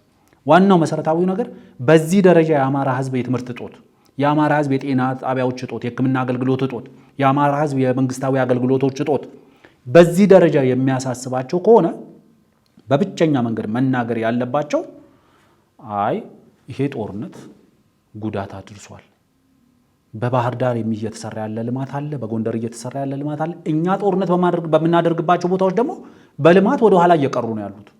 ስለዚህ ይሄ ጦርነት ቆሞ እነዛም አካባቢዎች ወደ ልማት ውስጥ መግባት አለባቸው። የተፈናቀሉ ዜጎች ወደ ቀያቸው መመለስ አለባቸው። የተቋረጡ አገልግሎቶች ወደ ነበሩበት መመለስ አለበት የሚለውን ነገር ማምጣት ሲገባሽ በአንድ በኩል ትምህርት ቤት መዘጋቱ እንደ አቺቭመንት፣ ትምህርትን ከነጻነት በኋላ ትደርሱበታላችሁ፣ ክትባትን ከነጻነት በኋላ ትደርሱበታላችሁ፣ የጤና አገልግሎትን ከነጻነት በኋላ ትደርሱበታላችሁ። ያረገዙ እናቶች ለመውለድ ከትግል ከነጻነት በኋላ ነው የሚወልዱት እና የታመሙ ሰዎች ከነጻነት በኋላ ነው የሚታከሙት። ይሄን እንኳን ለመጠየቅ የእውቀት ውስንነት፣ የአስተሳሰብ ውስንነት፣ የጭንቅላት ችግር ያለበት ቡድን ነው ማለት ነው። ስለዚህ ዋናው ነገር የሚያሳስባቸው ከሆነ ክልሉ እንዴት ወደ ሰላም መምጣት ይችላል ብለሽ ማሰብ ነው እንጂ የሚገባሽ እንዴት አድርገን ባህር ዳር ላይ እንዴት ልማት ይሰራል፣ እንዴት ጎንደር ላይ ልማት ይሰራል፣ እንዴት የመንግስት የሥራ ኃላፊዎች ጎንደር ባህር ዳርን ይጎበኛሉ ማለት አይደለም ያዋጣሽ። መልካም እንግዲህ ሁሉም በየክልሉ ታጥቆ የሚንቀሳቀሱ ኃይሎች በህዝብ ስም እየነገዱ ህዝቡ ላይ እንደ መዥገር ተጣብቀው ህዝቡንም ስቃይ ውስጥ ዳርገውት ነው ያሉት። ሁሉም እንግዲህ ወደ ቀልቡ ሲመለስ ምናልባት ወይ ለህዝቡ ከራራ እውነት ለህዝብ የሚታገል ከሆነ ለህዝብ ሰላም ያመጣል ብለን እንጠብቃለን። መቼውንስ መልካም ነገሮችን ከመመኘት ውጭ ምንም አንልም። የኢትዮጵያና የኤርትራን ጉዳይ እናንሳ። ኢትዮጵያና ኤርትራ እንግዲህ መካረር ውስጥ ከገቡ ሰንበትበት ብለዋል። በተለይ ደግሞ የኢትዮጵያና የኤርትራን ጉዳይ ከሚያባብሱና ነገሮችን እሳት ከሚያቀጣጥሉባቸው አንዱ የሆኑት ደግሞ ኢትዮጵያዊ ሆነው ኤርትራ አፍቃሪ የሆኑ ግለሰቦችና ቡድኖች ናቸው ከሁለቱም መንግስታት በላይ። አሁን ደግሞ ከነሱ ተከትሎ የኤርትራ ሚዲያዎች፣ የኤርትራ ተወላጆችም በዚህ እሳት ውስጥ ቤንዝል እያርከፈከፉ ነው የሚገኙት። ጦርነቱ ይጀመር ይሆን አይሆን የሚለው በተለያየ 3 ግምቶች ይቀመጣሉ። አንደኛው እንግዲህ ሁለቱም ሀገራት ዝግጅት ላይ ናቸው ከሚል አንጻር በተለይ የኤርትራ መንግስት እያደረገው ያለውን እንቅስቃሴ በሳተላይት ጭምር ተደግፎ ወጥቷል። ዛላምበሳ አካባቢ እያደረገው ያለ እንቅስቃሴ ሰሞኑን ይፋ ሆኗል። የኢትዮጵያ መንግስትም የጦር መሳሪያዎችን ወደ ምስራቁ አካባቢ ወደ አፋርም አካባቢ እያጓጓዘ ነው የሚልም ደግሞ በቪዲዮ የወጡ አንዳንድ ነገሮች አሉ። በመንግስት ደረጃ ግን ምንም የተገለጸ ነገር የለም። እንግዲህ ኤርትራ የክተት አዋጅ ካወጀች ጊዜ ጀምሮ የተለያዩ ወታደራዊ እንቅስቃሴዎቿን አጠናክራ መቀጠሏን እየሰማን ያለ ነው። ይህንን ለመደበቅ የሚጥሩ ደግሞ ብዙ ኢትዮጵያዊ አፍቃሪ ኤርትራውያን ሰዎችን እየተመለከትን ያለ ነው። በተለይ ደግሞ ሁሉንም የጦርነት ዝግጅትም የጦርነቱን አነሳሽም የኢትዮጵያ መንግስት አድርጎ የመውሰድ ነገር በእኛው በኢትዮጵያ ተወላጆች እየተገለጸ ነው የሚገኘው። በተለይ ደግሞ ከዚሁ ይሄንን የዶክተር አብይን ውይይት በዶክተር አብይ ጉዞ ተነስቶ ውይይት በተደረገበት ሚዲያ ላይ እዚሁ የኤርትራና የኢትዮጵያ ጉዳይ ተነስቶ ነበረ። የኢትዮጵያና የኤርትራ ጉዳይ ወደ ጦርነት ሊያመራ ይችላል አይችልም የሚሉ ግምቶች በተለያዩ ሰዎች ይነሳል። አንደኛ ሁለቱ ሀገራት ጦርነት ውስጥ ከገቡ ሌሎችን ስቦ የማምጣት ነገር ይኖራል። በተለይ ከወደብ ጉዳይ ጋር ተነስቶ ከሆነ ወደ ጦርነት የሚካሄደው የሚል ግምት አለ። ያ ደግሞ ቀጠናውን ይቀይረዋል የሚል ነገር አለ። ጀነራል ጻድቃንም ከዚህ ቀደም እንግዲህ በሁለቱ ሀገራት መካከል ጦርነት ከተካሄደ የአካባቢው ቅርጽ ይቀየራል ወይም ደግሞ ካርታው ይቀየራል የሚል ነገር ሲያነሱ ነበር። አንዳንዶቹ ደግሞ አይ ዝም ብለው ነው እንጂ እንዲሁ የኤርትራ መንግስት ጦርነት አይከፍትም፣ የኢትዮጵያ መንግስት ጦርነት አይከፍትም የሚሉ ቡድኖችንም እናያለን። እንግዲህ እንደ መንግስት በሁለቱ ሀገራት መካከል ያለውን ውዝግብ ሁለቱም ለመፍታት የሄዱበትን ርቀት እስካሁን እያየን አይደለም። ነገር ግን የወታደራዊ ዝግጅቱ በሁለቱም በኩል የተወሰነ እየሄደ እንዳለ እያየን ያለ ነው። አንድ ግለሰብ ያነሳል ስለዚህ የኢትዮ ኤርትራ ጦርነት ዝግጁነትን እያነሳ የኢትዮጵያ መንግስት ያው አብይ ይላሉ እነሱ በአብይ በኩል እና በደጋፊዎቹ በኩል በተለያዩ ሚዲያዎች በኩል የጦርነት አታሞ እየተመታ ነው ያለው። ስለዚህ የኢትዮጵያ መንግስት ለጦርነት ዝግጅት እያደረገ መሆኑ ከበቂ በላይ ማሳያ ነው ይላል። ነገር ግን ይላል ወደታች ወረድ ብሎ በኢትዮጵያ የጦርነት ዝግጁነቱ እርግጠኛ የሆነው መሳይ በኤርትራ በኩል ግን የጦርነት የሚመስሉ በሚል ደረጃ ገልጾታል። እንግዲህ የሚመስሉ ግን የሚመስል ማለት መቼም ነው ብለህ ካስቀመጥከው እርግጠኛ ከሆንክበት ሀሳብ የሚርቅ ይመስለኛል ሳስበው። ይህንን ያነሳል። እንግዲህ የዛላምበሳውን የሳተላይት ምስል ማስገባት እንችላለን። አሁን እዚህ ጋር እነዚህ ምስሎች ሰሞኑን ብቅ ብለዋል። በተለይ በሰሜን ኢትዮጵያ ዛላምበሳ አቅራቢያ ከፍተኛ ወታደራዊ ግንባታ ማከናወኑን የኤርትራ መንግስት በሳተላይት የወጣው መረጃ ያሳያል። ከባለፈው ዓመት ጥር ወር ከነበረው የኤርትራ ወታደራዊ ግንባታ አንጻር ደግሞ ደግሞ ሲታይ አሁኑ 10 እጥፍ በላይ ነው የሚል መረጃ እየወጣ ነው ያለው። እንደዚህ አይነት ዝግጅቶች ተጧጥፈው እያሉ በኤርትራ በኩል ዝግጅቱ እንግዲህ ከወታደራዊ ዝግጅት ቦታዎችን ከመያዝ አሁንም የዚህ የዛላንበሳውን የሳተላይት ምስል ካየን በኋላ ያለውን ሁኔታ እያየን እንዴትስ የጦርነት በሚመስል መልኩ ተብሎ ሊገለጽ ቻለ? ኤርትራ ሲን ሁሉ ስታደርገ የኢትዮጵያ መንግስት እጁን ሰብስቦ መቀመጥ አለበት ወይ? ዝግጁነቱን ብዙ ሰዎች አሁንም በተለይ ያው ኢትዮጵያውያንን በላቸው ኢትዮጵያውያን ናቸው አብዛኛውን ጦርነቱን ኢትዮጵያ ልትጀምር እንደሆነ እርግጠኛ ሆኖ እየተናገሩ ያሉት። የኤርትራን መንግስት አካሄድ ለመደበቅና ለመሸፈን የሚሄዱበትን ርቀት እየተመለከትን ነው እና እንዲህ በአንድ ወገን ብቻ ጦርነትስ ይጀመራል ወይ? ምክንያቱም ቀድሞ የሚተኩሰው ማን እንደሆነ ባይታወቅም አንድ አካል ከተኮሰ ሌላኛው ምላሽ መስጠቱ አይቀርም እና በዛ መሀል ጦርነቶች እየተፋፋሙ ሄደው ግዛታቸውን እያስፋፉ ይሄዳሉ እና የኢትዮጵያን መንግስት ብቻ ተወቃሽ ማድረግ ለምን ፈለጉ እነዚህ ኢትዮጵያውያን አፍቃሪ ኤርትራውያንን በላቸውና የኤርትራ ሰዎች ስናይና እነዚህን ሰዎች ስናይ የሰማይና የምድር ልዩነት ነው በሀገራቸው ጉዳይ ላይ ያላቸው አመለካከትና አተያይ። እንደው ኢትዮጵያ እጇን አጣጥፋ ትቀመጥ፣ ለጦርነት አትዘጋጅ ማለት ዝግጁነት አስፈላጊ ነውና ዝግጁነት አንድም ለጦርነት ነው፣ አንድም ጦርነትን ለማስቀረት የሚደረግ ዝግጁነት አለና ለምን ይሆን የኤርትራ ተድበስብሶ ኢትዮጵያ ለጦርነቱ ዝግጅት እያደረገች እንደሆነ በሰፊው የተገለጸው? ወደ መጨረሻ ላይ ካነሳሹ ለመነሳት ሜይ ቢ ጦርነት በአንድ ወገን ሊጀመር ይችላል። አብዛኛው ጦርነት በዓለም ላይ የተጀመረው በአንድ ወገን ፍላጎት ነው። ጦርነት ግን በአንድ ወገን ፍላጎት አይቆምም ነው ብዙ ጊዜ የምንለው። ስለዚህ ጦርነት በአንድ ወገን ሊጀመር ይችላል። ዋናው ነገር አሁን በኢትዮጵያና በኤርትራ መካከል ያለው ውጥረት ምንድን ነው የሚያሳየው? የተለያየ ትርክቶች እየወጡ ነው። ብዙ ሰዎች ጦርነቱን እንቅስቃሴውን ውጥረቱን በተለያየ መንገድ ናሬት ለማድረግ ሲሞክሩ ያለው ያው ሁሉም ናሬት የሚያደርገው እንደ የአፊሌሽኑ ነው፣ እንደ ውግንናው ነው ናሬት የሚያደርገው። እንደ ሀገር የኢትዮጵያ መንግስት እያደረገ ያለው እንቅስቃሴ እኔም ከጠየቅሽኝ አብዛኛውን እያደረገ ያለው እንቅስቃሴ ሽሽት ነው። ጦርነቱን አቮይድ ለማድረግ መንግስት ጦርነትን አቮይድ ለማድረግ የሚያደርጋቸውን ጥረቶች ውግንናቸው ለአስመራው መንግስት የሆኑ ሰዎች መንግስት ለጦርነት እየተዘጋጀ ነው ብሎ መተርጎም ይችላል። ያ አፊሌሽናቸው ስለሚያስገድድ ማለት ነው። ቀለብ ሰፋሪያቸውን ማስደሰት የሚችለው ያ ነው። ምክንያቱም የኢትዮጵያ መንግስት በታሪኩ በተለይ በአጭር ጊዜ ወደዚህ ያው ለምሳሌ በባድመ ጦርነትም የኤርትራ መንግስት ወራሪ ነው። የኤርትራ መንግስት ወራሪ ነው። ተወረን ነው ወደ ጦርነት ውስጥ የገባ ነው። አሁንም የኤርትራ መንግስት ወራሪ ነው። መሬታችን ተወሮ ነው ያለ ነው። የኢትዮጵያ መንግስት ለዛው መደነቅና መመስገን ያለበት ስቲል አሁንም ወረራ ተፈጽሞበት ምንም አይነት መልስ አልሰጠም። እነዚህ ሰዎች የኢትዮጵያ መከላከያ ሰራዊት ጥይት ማምረቻዎችን ሲያስመርቅ፣ የድሮን መገጣጠሚያዎችን ሲያስመርቅ፣ አዳዲስ የዋር ቴክኖሎጂዎችን ኢንትሮዲውስ ሲያደርግ፣ አየር ኃይሉን ሲያጠናክር፣ ምድራዊ ኃይሉን ሲያጠናክር፣ ስልጠናዎችን በተለያዩ አካባቢዎች ላይ ሲሰጥ ለነዚህ ሰዎች መንግስት ለጦርነት እየተዘጋጀ ነው ብለው የሚያስቡት። ለእኔ ደግሞ ሀገሬ ሰላም እንድትሆን ስለምፈልግ መንግስት ሰላምን የሚፈልግ መንግስት ለጦርነት መዘጋጀት አለበት ብዬ ነው የማምነው። ሰላምን የምትፈልግ ከሆነ አስተምሮቱም እንደዛ ነው የሚለው። ሰላምን የሚፈልግ ሰው ለጦርነት ይዘጋጅ ነው የሚባለው። ምክንያቱም ሰላምሽን በልመና በጸሎት አታመጩ። በዙሪያሽ ያሉ በጠቅላላ ፈርተውሽና አክብረውሽ፣ የሚሻለው አክብረውሽ፣ ካልተቻለ ፈርተውሽ እንዲያድሩ። ማንም ሰው በአንቺ የውስጥ ጉዳይ፣ ማንም ሰው በአንቺ ሉዓላዊነት ላይ፣ ማንም ሰው በአንቺ ብሔራዊ ደህንነትና ጥቅም ላይ እጁን እንዳይሰነዝር፣ በሌሎች ተገደሽ ወደ ጦርነት እንዳትገቢ፣ ሌሎች እጃቸውን ከአንድ ጊዜ ሳይሆን 10 ጊዜ እንዲሰበስቡ እንዲያስቡ ማድረግ የምትችው ጠንካራ የሆነ የመከላከያ ኃይል ስትገነቢ ነው። ይሄ በዘመናዊው ዓለም ጦርነት ለማስቀረት የሚደረግ እንቅስቃሴ ነው። የኢትዮጵያ መንግስት ጦርነት ቢፈልግ ኖሮ ከኤርትራ መንግስት ጋር ጦርነቱ የሚጀመረው ከተወሰኑ ዓመታት በፊት ነው። በኢትዮጵያ ሉዓላዊ ግዛት ውስጥ የኤርትራ መንግስት እግር ከተከለ በኋላ የኢትዮጵያ መንግስት ከፕሪቶሪያ ስምምነት ከፈረመ ኦልሞስት 2 ዓመት አልፎታል። የፕሪቶሪያ ስምምነት ከተፈረመ በኋላ የኤርትራ ታጣቂዎች በትግራይ ህዝብ ላይ ከፍተኛ ጉዳት አድርሷል። አምነስቲ ኢንተርናሽናል ይሄን አውጥቷል። ሂውማን ራይትስ ዎች ይሄን አውጥቷል። የዩኤን ሂውማን ራይት ካውንስል ይሄን አውጥቷል። የአውሮፓ ህብረት ይሄን መግለጫ አውጥቷል። የአሜሪካ መንግስት ይሄን መግለጫ አውጥቷል። ፕሪቶሪያ ስምምነት ከተፈረመ በኋላ በትግራይ ክልል ውስጥ የኤርትራ ሰራዊት በህዝብ ላይ ከፍተኛ ጉዳት ማድረሱን በተለያየ ሪፖርቶች የኢትዮጵያ መንግስት ይሄንንም ጉዳት መድረሱን በተለያየ ሪፖርቶች ተደግፎ እያለ ጦርነቱን ከፈለገው መጀመር ይችል ነበር፣ በቂ ምክንያት ስላለ። አሁን ባለው ነባራዊ ሁኔታ የኤርትራ ሰራዊት በኢትዮጵያ ግዛቱ ላይ አለ። ለምሳሌ ኦንቦርድ እኛና የአስመራ መንግስት የምንተማመንበት አንድ ነገር አለ። የአስመራ መንግስት ያመነው የአልጀር ስምምነት የተፈቀደልኝ መሬቶች ነው እንጂ ከዛ ውጭ ያለውን ለቅቄ ወጥቻለሁ የሚል ነገር አንስቷል። ይሄም ትክክል አይደለም። የአልጀርስ ስምምነት ኢት ኢዝ አ ፎርማል አግሪመንት ነው አለ ፎርማል ነው።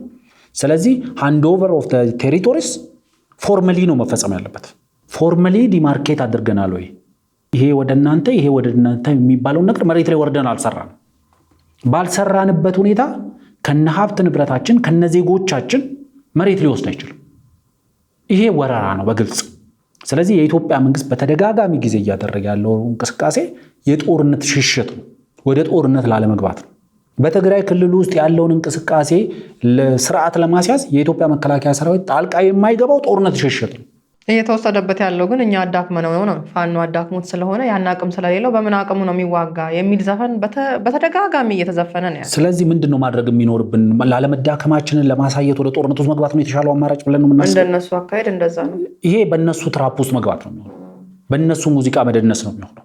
ዋናው ትክክለኛው መንገድ የሚሆነው አንቺ በምታስቀምጩ ተርምስ ኤንድ ኮንዲሽን ነው እንቅስቃሴሽ የምታደርገው እንጂ ሌላ ተጻራሪ ኃይሎች በሚያስቀምጡልሽ ተርም ኤንድ ኮንዲሽን አይደለም። የኤርትራ መንግስት በፈለገው ቦታ ላይ በፈለገው ሰዓት ላይ በፈለገው መንገድ አይደለም ከኢትዮጵያ መንግስት ጋር ጦርነት የሚገጥም።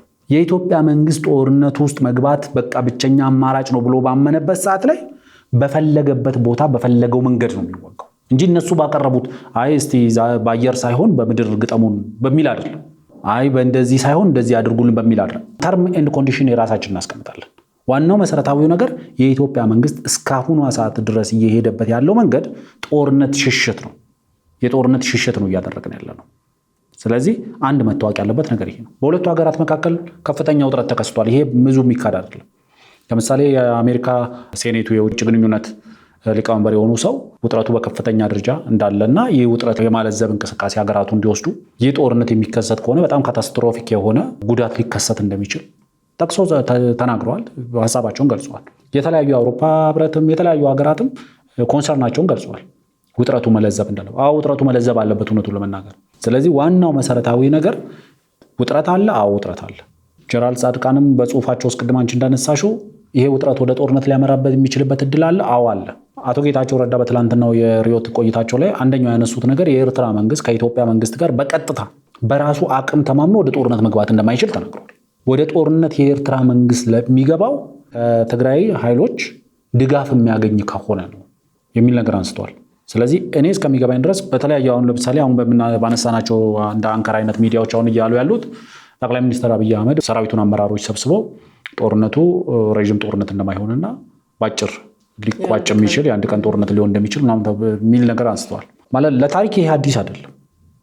ጦርነት በአጭር ቀን ውስጥ መጨረስ አይደለም። አሁን ዘመናዊ በሆነ ዓለም የዛሬ 50 እና 60 ዓመት ወደኋላ ብንሄድ የ6 ቀን ጦርነት እናገኛለን በግብፅና በእስራኤል መካከል። በ6 ቀን ውስጥ ግብፅ ምንም አይነት አየር በኃይል እንዳይኖራት የተደረገበት፣ የኤር ኢንፍራስትራክቸሯን ሉዝ ያደረገችበት፣ ከሰናይ በረሃ ሮጦ ወታደሩ ካይሮ የገባበት፣ ሰናይ በረሃን ተሻግሮ የነበረ የኤር ቤዝ ውስጥ ፓይለት ከነበሩት ለምሳሌ ሁስኒ ሙባረክ ያኔ ፓይለት ነበሩ እና በእግራቸው ነው ከሰናይ በረሃ ካይሮ የመጡት። እንደዚህ አይነት ኢንሲደንቶች በጦርነት ውስጥ ይከሰታሉ። ነው የኤርትራ መንግስት ወታደራዊ ብልቶችን እናውቃቸዋለን በደንብ ጠቅላይ ሚኒስትሩም ያውቃሉ፣ የኢትዮጵያ ወታደራዊ አመራሮችም ያውቃሉ። ስለዚህ ነው የቱ ጋር መምታትም እንደሚኖርብን የቱ ጋር ማስተካከል እንደሚኖርብን። ዋናው መታወቅ ያለበት ነገር ግን እኔ እስከሚገባኝ ድረስ ከኤርትራ መንግስት ጋር ጦርነት ውስጥ መግባት የሚፈልግ መንግስት የለም ኢትዮጵያ ውስጥ። የኤርትራ መንግስት ጦርነቱን የሚፈልግ ከሆነ ደግሞ ኢትዮጵያ ከኢሳያስ ውጪ ነው ኤርትራ ማሰብ የምትጀምረው።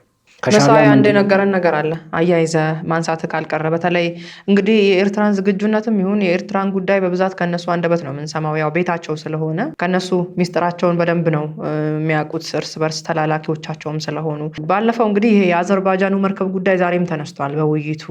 የአዘርባጃን መርከቦች 3 መርከቦች የጦር መሳሪያ ጭነው ወደ ኢትዮጵያ ሊመጡ ሲሉ በገጠማቸው የንፋስ አቅጣጫ መቀየር ምክንያት ጦር መሳሪያውን የኤርትራ መንግስት ይዞት ወርሶታል የሚል ነገር ተነስቶ ነበር በጊዜው። ያ የጦር መሳሪያ ደግሞ የኢትዮጵያ ነው ብለዋል። እንግዲህ አዘርባጃንም ያ መርከቦቹ የጫኑት እቃ የኤሚሬት መሆኑን ገልጿል። ነገር ግን አሁንም እነዚህ ሰዎች ይሄ እቃ የኢትዮጵያ መሆኑን የኢትዮጵያ ንብረት መሆኑን ነው የሚናገሩት እና ከኢትዮጵያ የወረሰቻቸውን ይላል እንግዲህ ከኢትዮጵያ የወረሰቻቸውን እና በቁጥጥር ስር ያደረገቻቸውን መሳሪያዎች እንዲሁም ድሮኖችን ለመጠቀም ልምምድ ሁሉ ጀምረዋል። የኤርትራ መንግስት እንግዲህ በኢትዮጵያ የጦር መሳሪያ እንደው ቢሆን ራሱ በዚህ ደረጃ ሀገርን ማለት ሀገራቸውን እንግዲህ ማለት ኢትዮጵያ ሀገራቸው ናት። ነገር ግን በዚህ ደረጃ የሀገራቸውን ብሔራዊ ጥቅም ክደው ለሌላ ሀገር እንደዚህ ማሸርገድ በራሱ ምንን ያሳያል? ምክንያቱም ደግ አደረገች ተብሏል። ከዚህ ቀደምም መሳሪያው የኢትዮጵያ መሳሪያ በመውረሷ ደግ አደረገች ኤርትራ የሚል ነገርም ይኸው ግለሰብ ሲናገር ነበር። ዛሬ ደግሞ እንግዲህ የተወረሱት መሳሪያዎች ውስጥ ድሮኖቹን አውጥታ ልምምድ እያደረገችበት እንደሆነም ነግሮናል።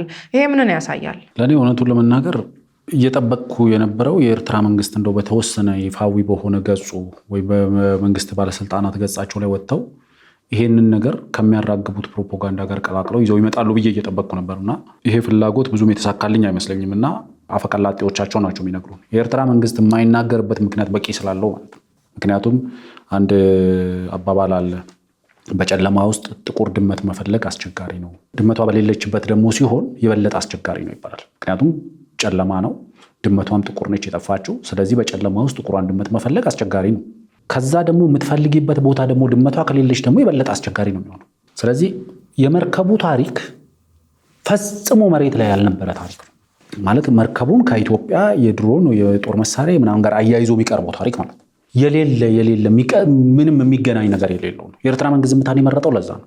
ጀስት ሸቀጦች ናቸው። ኖርማል ከአዘርባይጃን ወደ አቡዳቢ ሲሄዱ የነበሩ ሸቀጦች፣ የተለያዩ ከኢንዱስትሪያል ፕሮዳክትስ ምናምን ጋር የተያያዙ ነገሮች። አንደኛው ለምሳሌ እነዚህ ሰዎች ምን አይነት ነው የኤርትራ መንግስት በድሮኖቹ አሁን ልምምድ እያደረገ ነው ምናምን ስትይ ሜይ ቢ እነዚህ ሰዎች የፓይለት ልምምድ እያደረገ ነው፣ ለድሮን ፓይለት እየሰለጠኑበት ነው የሚሉ ነው የሚመስለኝ። የድንቁርናቸው ልክ እስከዚህ ድረስ እንደሆነ አውቃለሁ። እንደነዚህ አይነት ኤሌክትሮኒክ ጦር መሳሪያዎች አላስፈላጊ መንገድ ላይ ለምሳሌ በዚህ በቀይ ባህር አካባቢ ላይ የባህር ላይ ወንበዴዎች አሉ አይደል?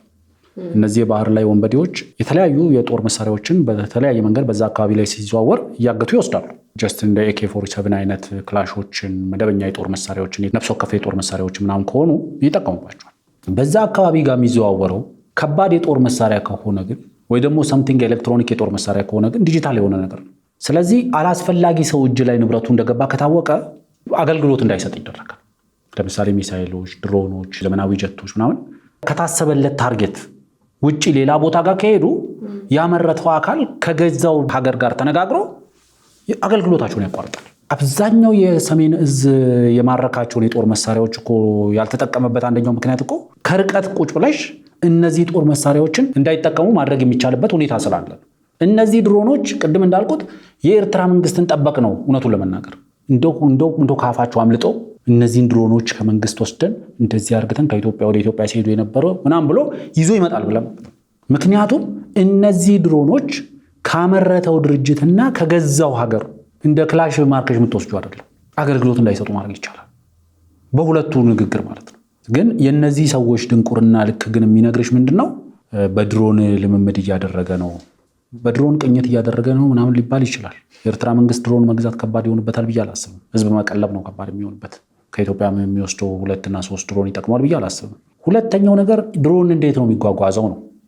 ከአንድ ሀገር ድሮን ግዢ ፈጽሞ ወደ ሌላ ሀገር ስታመጪ እንደ ኢትዮጵያ በጣም በአፍሪካ እጅግ ዘመናዊ አየር መንገድ ላለው ሀገር ድሮን ማጓጓዝ በጣም ቀላል ነገር ነው። በአየር መንገዱ መጠቀም ይችላል። በኤርፎርሱ የቃጫኝ አንቶኖቮች መጠቀም ይችላል። C-130 ሄርኩለስ የሚባሉ እኮ ግዙፍ አውሮፕላኖች ያሉት አየር ኃይል ነው። በርከት ያሉ ድሮኖችን በአንዴ ጭኖ ድሮን ኢትዮጵያ በመርከብ የምታስጭነው ምን አይነት ግዙፍ ድሮን ቢሆን እና አካንቺ እንዴት ነው የመጡት? አካንቺ እንግዲህ ግዙፍ የሚባል ድሮን ኦልሞስት ከፍታው ወደ 4 ሜትር አካባቢ፣ ዊንግ ስፋቱ ወደ 20 ሜትር አካባቢ ግዙፍ የሆነ ከሚባሉ ድሮኖች መካከል ነው የሚጠቀሰው። እነ ባይራክተር እንዴት ነው የገቡት? እነ ዊንግ ሎንግ እንዴት ነው የገቡት? እነ ሻይድ ድሮኖች እንዴት ነው የገቡት? የገቡበት መንገድ በመርከብ ተጭኖ ነው የገቡት እንደማይሉኝ እርግጠኛ ስለሆንኩ ማለት ነው። የድንቁርናቸው ልክ ነው ይሄን የሚነግረን። በቃ በድሮን ልምምድ እያደረገች ነው ኤርትራ፣ እንደዚህ እያደረገች ነው። እንደዚህ የምን ልምምድ ነው ብታያቸው፣ ቅድም እንዳልኩሽ የፓይለት ልምምድ እያደረገች ነው ሊሉ ይችላሉ። ምክንያቱም እንደዛ የሚመስል ነገር ስላለ በኋላ ስለምታነሹ እዛው ላይ ስለመጣ ማለት ነው። ስለዚህ ዋናው መሰረታዊው ነገር ከአዘርባይጃን ጋር ተያይዞ የሚነሳው ነገር ጀስት ጥቁሯን ድመት በሌለችበት ቤት ውስጥ በጨለማ ውስጥ መፈለግ ነው። እዛ አካባቢ የሆነ ነገር የለም። አዎ እንደ የአልሸባብ የሚያደርግ የነበረው የሶማሊያ የባህር ላይ ወንበዴዎች ያደርጉ እንደነበረው በዛ አካባቢ የሚያልፍ ንብረቶችን እየዘረፈ የሚተዳደር መንግስት ባለበት አካባቢ ላይ ወደ ሌላ ሀገር በዛ አካባቢ ላይ ሲያልፍ ንብረቶችን እየወሰደ ይወስዳል። እንደዚህ አይነት ነገሮችን ያደርጋል። በፊትም አልሸባብ የማረኳቸውን ወይም ደግሞ የሶማሌ ባህር ላይ ወንበዴዎች የሚዘርፏቸውን ንብረቶች የሚሸጡት ብዙ ጊዜ እንደነዚህ አይነት መንግስታት።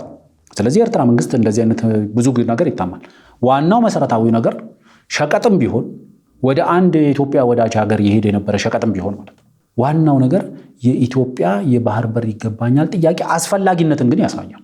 ምክንያቱም የኢትዮጵያ የባህር ኃይል እዛ አካባቢ ላይ ቢኖር ኖሮ የኢትዮጵያ ሚሊተሪ ቤዝ እዛ አካባቢ ላይ ቢኖር ኖሮ የማንም ሰው ገብቶ ከባህሩ ላይ እየነቀለ መውሰድ አይችልም። በዚህ በታች የባህር ላይ ወንብድና የሚሰሩትም በላይ በኩል እንደዚህ አይነት ተግባር ላይ የተሰማሩትም መንግስታትም አደብ ማስያዝ ይቻል ነበር።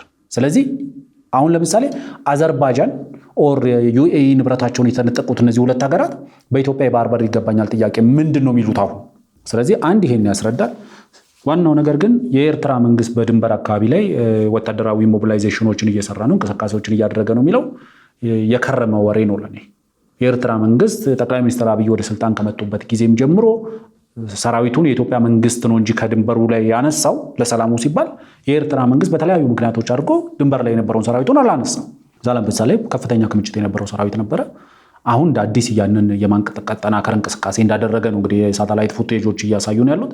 ብዙ ሰዎች ግን የሚያነሱት ምንድነው ዓለም አቀፍ ሚዲያዎች ሳይቀሩ የኤርትራ መንግስት የወታደራዊ እንቅስቃሴን በድንበር አካባቢ ላይ እያጠናከረ እንደሆነ ዘግበዋል። የኢትዮጵያ መከላከያ ደግሞ በድንበር አካባቢ ላይ እንቅስቃሴ ስለማድረጉ አንድም የውጭ ሚዲያ አለ የዘገበው አታገኙ። የኢትዮጵያን ወታደራዊ እንቅስቃሴ ወደ አፋር አካባቢ ላይ ያለ ወታደራዊ እንቅስቃሴ አለ ብለው የሚነግሩን እነዚህ የሙቀጫ ልጆች ሆኑት የኛው እንትኖች ናቸው፣ ድንጋዮች ናቸው። ስለዚህ እነሱን ታያችሁ። ዋናው መሬት ላይ ያለው ነባራዊ ሁኔታ በኤርትራ መንግስት ጋር ጦርነት ላለመግባት የምንችለውን ያህል እየሸሸን ነው። አሁን ባለው ነባራዊ ሁኔታ የሚቻለውን ያህል እየሸሸን ነው። ከኤርትራ ጋር ጦርነት ውስጥ የማንገባበት ብቸኛው ምክንያት ጦርነቱ አትራፊ ስለማይሆን ነው ለማንኛችን ነው። ምክንያቱም አንድም ይሁን 1000 የህይወት መስዋዕትነት መክፈላችን አይቀርም። ለነሱ ወታደሮቻቸው ቫልዩ ላይኖራቸው ይችላል። ለኛ ወታደሮቻችን ቫልዩ አላቸው። እኛ መሰረተ ልማታችን እንዲወድምብን አንፈልግም። የሌላ ሀገርን መሰረተ ልማት ማውደም አንፈልግም። በጦርነት የምናገኘው የባህር በር ይኖራል ብዬ አላምንም። ዋናው መሰረታዊው ነገር ግን የኤርትራ መንግስት አስገድዶን ወደ ጦርነት የምንገባ ከሆነ ሌላ 3ኛ ዙር ወይም ደግሞ 4ኛ ዙር ጦርነት እንዳይከፈትልብን ስንል ሁለት ነገሮችን መልሰን እንወጣለን። አንደኛው የኢትዮጵያ የዘላለም ጥያቄ የነበረው የባህር በር ጥያቄ እንመልሳለን። ከዛ ደግሞ ይሄንን የኢትዮጵያ የባህር በር ጥያቄ ጋሬጣ የሆነ ስርዓትን ከአስመራ ላይ እናስወግዳለን። እነዚህ ሁለት ነገሮች ፓራራሊ መሆን አለባቸው። የኤርትራ መንግስትን አስመራ ላይ ቆርጠሽው አሰብን በሰላም እጠቀማለሁ ማለት ዘትበት ነው የሚሆነው። ስለዚህ የኢትዮጵያን የባህር በር ጥያቄ የሚቀበል መንግስት አስመራ ላይ እስካልተፈጠረ ድረስ የኢትዮጵያ የባህር በር ጥያቄ አደጋ ውስጥ ነው የሚወድቀው አሁን። ስለዚህ ዋናው መሰረታዊ ነገር ወደ ጦርነት ማምራት የለብንም።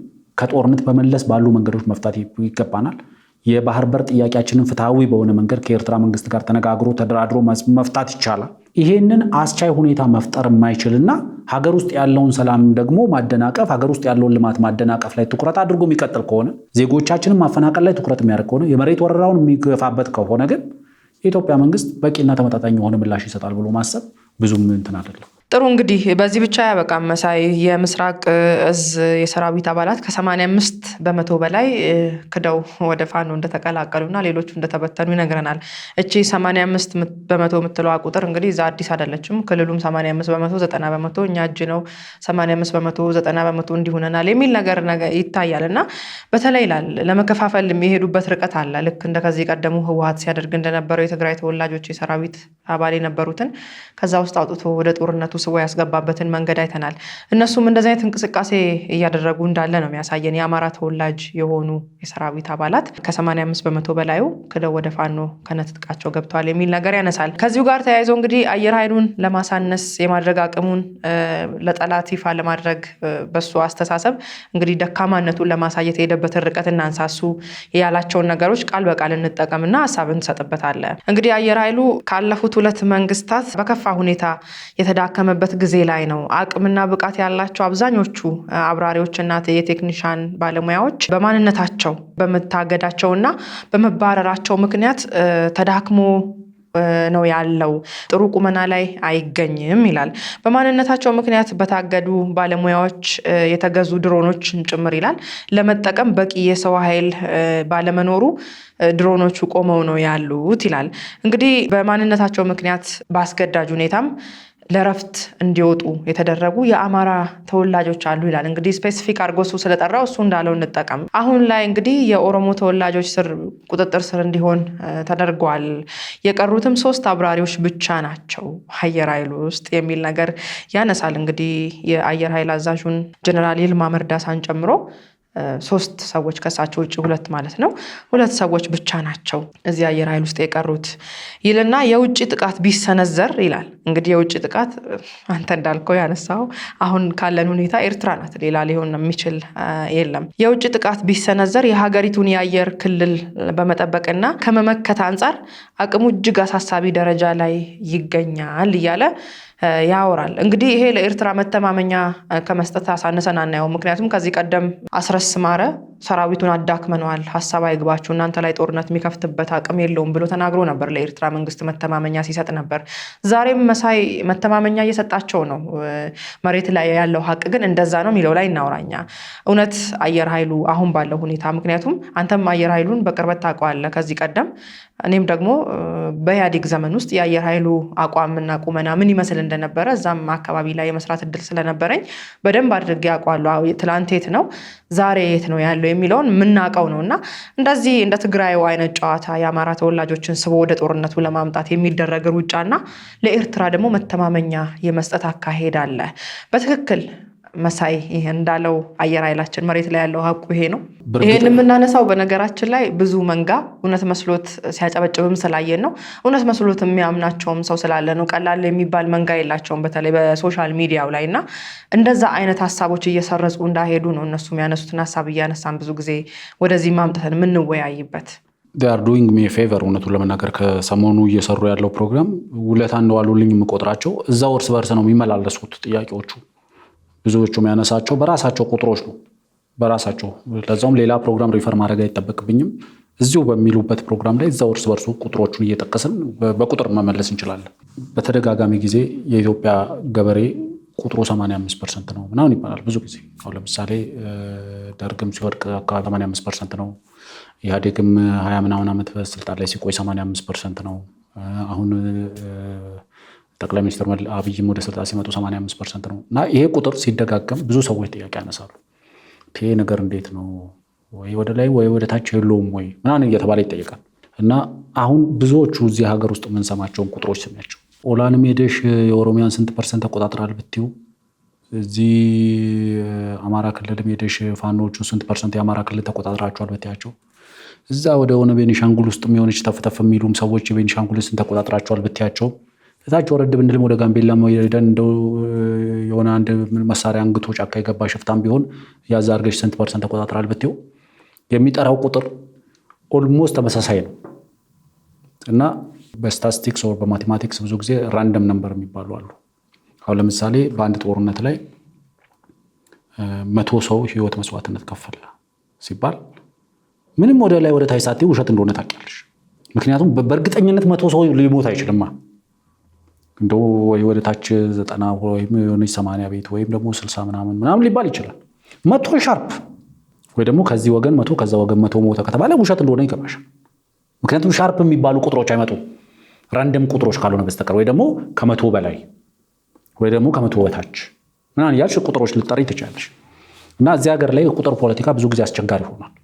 አሁን ለምሳሌ በተደጋጋሚ ጊዜ ከሰሞኑ ጫጫታም ስለነበረ በዚሁ ማጥራትም ስለሚያስፈልግ የጠቅላይ ሚኒስትሩ የስንዴ ላይ የሰሩት ስራ በቁጥር የአሜሪካ መንግስት የዲፓርትመንት ኦፍ አግሪካልቸር የሚባለው እንደዚህ ብለዋል፣ ኢኮኖሚስት ለምሳሌ እንደዚህ ብለዋል ምናምን ብሎ ሰዎች ሪፈር አድርገው አምጥተው ያሉ። ፕሮፌሽናል ኦፒኒየን መስጠት ከሚችልባቸው ነገሮች ለምሳሌ ከኢኮኖሚ ጋር ፕሮፌሽናል የሆነ ኦፒኒየን መስጠት ይችላሉ ብዬ አምናለሁ። ከአግሪካልቸር ጋር ፕሮፌሽናል የሆነ ኦፒኒየን መስጠት ይችላሉ። መከላከያና ጦርነቱም ላይ በግልጽ መረጃ መስጠት ይችላሉ፣ ማስረዳት ይችላሉ ብዬ አምናለሁ። የጠቅላይ ሚኒስትር አብይ አህመድ ስኬታማ ስራ ፈጽሞበታል። ጠቅላይ ሚኒስትር አብይ አህመድ ወደ ስልጣን ከመጡ ጊዜ ጀምሮ በጣም ስኬታማ ከሚባል ስራዎቻቸው መካከል የስራቸው ባንዲራ ያዥ ነው የምለው እኔ ከስንዴ ጋር የሰሩት ስራ የስንዴ በገበሬዎቹ ላይ የፈጠረው ተጽዕኖ አብዛኛው ትልቁ ችግር የሚሆነው ምንድነው? በገበያ ውስጥ ስንዴ ዋጋ ባልተረጋጋበት ሁኔታ ይሄ ከፍተኛ የስንዴ ምርት ተገኝቷል የሚባለውን እንዴት እናስታርቋለን የሚለው ሰፋ አድርገን በኢኮኖሚ ሜይ ቢ ዘርዝረን ማስረዳት ይቻላል። እዛ ጋር ብቻ ብዥታ ስላልተፈጠረ ምክንያቱም በእኛ ሀገር ኢኮኖሚ ወይም ደግሞ በእኛ ሀገር የፖለቲከኞች እውቀት ከፍተኛ ምርት በተመረተ ጊዜ ኤክስፔክት የምናደርገው ምንድን ነው? ማርኬቱ ፍለድ ይሆናል በፕሮዳክቱ ን ፕራይስ ይወድቃል።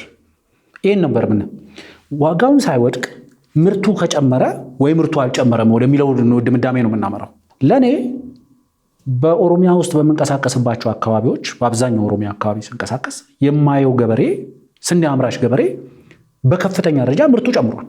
ለምሳሌ ክረምት ብቻ ያመርት የነበሩ ገበሬዎች ቢያንስ አንድ ሲዝን ጨምረዋል።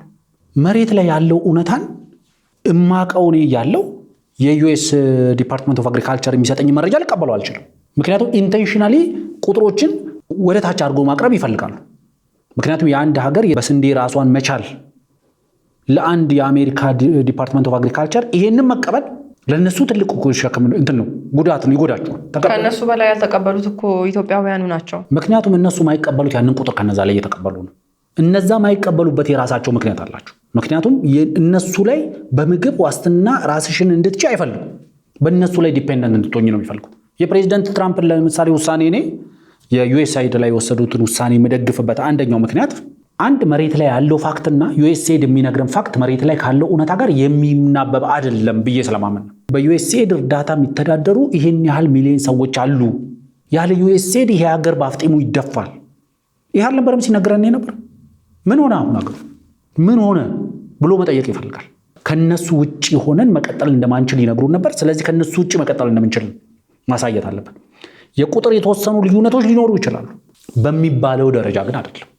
የጠቅላይ ሚኒስትሩ ከፍተኛ የሆነ አቺቭመንት አለበት። ስንዴው ላይ በከፍተኛ ክትትል በከፍተኛ ጥራት ነው የተሰራው። ገበሬው ጋር የሚታይ ለውጥ አለ። 80% ገበሬ ነው ከተባለ እኮ ይሄ ገበሬ ስንዴ ያመርታል። ለምሳሌ ለሰይ እንውሰደው። ይሄ ስንዴ የሚያመርተው ገበሬ ያንን ያመረተውን ስንዴ በውድ ዋጋ ሸጠ ከተባለ እየተጠቀመ ነው ማለት ነው። ገበሬያችን እየተጠቀመ ነው ማለት ነው። ኢንፑት ኮስቱን ቢያንስ መሸፈን የሚችልበትን ገቢ እያገኘ ነው ማለት ነው። ማዳበሪያ ከሚገዛው ጋር አይመጣጠንም። 5000 ብር በላይ ከ5000 ብር በላይ እንዳይሸጥ ተደርጓል የሚል ቅሬታ ከዚህ ብዙ ቅሬታዎች ውስጥ አሉት። ዋናው ነገር ግን ቢያንስ በምርቱ መጨመር ላይ ብዙ ብዥታ መፍጠር አያስፈልግም። ዋናው ወደ ተነሳነበት ቦታ ስንመጣ ከክልሉም 85% መሬት ተቆጣጥረናል ይልሻል። 85% የሚሆኑ በማንነታቸው አማራ የሆኑ ደግሞ ከመከላከያውም ለቋል ይልሻል። 85% የሆኑ ደግሞ እንደዚህ የሆነ ቦታ ላይ ያሉ ደግሞ እንደዚህ ከዚህ ቦታ ወጥቶ ይልሻል። ቁጥሩ ራሱ ይነግርሻል ውሸት መሆኑ በራሱ። ዋናው መሰረታዊው ነገር እኔ እስከማውቀው ድረስ የኢትዮጵያ አየር ኃይል በታሪኩ አሁን ባለበት ደረጃ ከፍታው ላይ ደርሶ አያውቅም። አሁን ባለበት ከፍታ ላይ ደርሶ አያውቅም በታሪኩ። በማድረግ ብቃትም ባለሙያዎችን በማብቃትም ባለሙያዎችን በማሳተፍም ሰፋፊ ስልጠናዎችን በመስጠትም ለነዚህ ሰዎች ለምሳሌ አሁን ለመነጠል እንቅስቃሴ እየተደረገ ነው። ለምሳሌ ኢትዮጵያ በእዝ ደረጃ የአየር ወለድ እዝ ያቋቋመችው በቅርብ ነው እና አየር ወለድ እዙና የአየር ኃይል እዙ ኦልሞስት ተመጋጋቢ ነው። በአንድ ኮምፓውንድ ውስጥ ነው የሚኖሩ ቢሾፍቱ ላይ።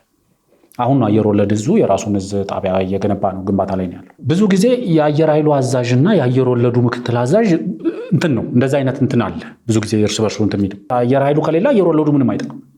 ምክንያቱም አየር ኃይሉ ትራንስፖርት አገልግሎት ሰጥቶ ነው አየር ወለዶች የሚወርዱበት ሁኔታ የሚፈጠረው። ስለዚህ አየር ኃይልና አየር ወለዱ የተናበበ ነው የሚሰሩት፣ ተናበው ነው የሚሰሩት፣ አብረው ነው የሚሰሩት። ለዘመናት በኢትዮጵያ ታሪክ ውስጥም ደግሞ በእዝ ደረጃ ጠቅላይ ሚኒስትር አብይ ከመጡ ካልተሳሳትኩ ማለት ነው ጠቅላይ ሚኒስትር አብይ ከመጡ በኋላ ነው በእዝ ደረጃ የአየር ወለድ እዝ የተቋቋመ። ከዛ በፊት በብርጌድ ደረጃ ምናምን ነበሩ። በደርግ ጊዜም ብርጌዶች ነበሩት በተወሰነ ደረጃ አየር ወለድ ማለት ነው። አሁን መሬት ላይ ባለው ነባራዊ ሁኔታ የኢትዮጵያ አየር ወለድም ሆነ አየር ኃይል በማድረግ አቅሙ በፕሮፌሽናል ጥራቱም በቁጥርም በታሪክ በዚህ ከፍታ ላይ ደርሶ አያውቅም። ለምሳሌ በአየር ኃይሉ ባሉት የጦር አውሮፕላኖች አቅም እንየው ከተባለ በአፍሪካ ውስጥ ለምሳሌ ቶፕ 5 ይጠቀሱ ከተባለ ኢትዮጵያ ትጠቀስበታለች።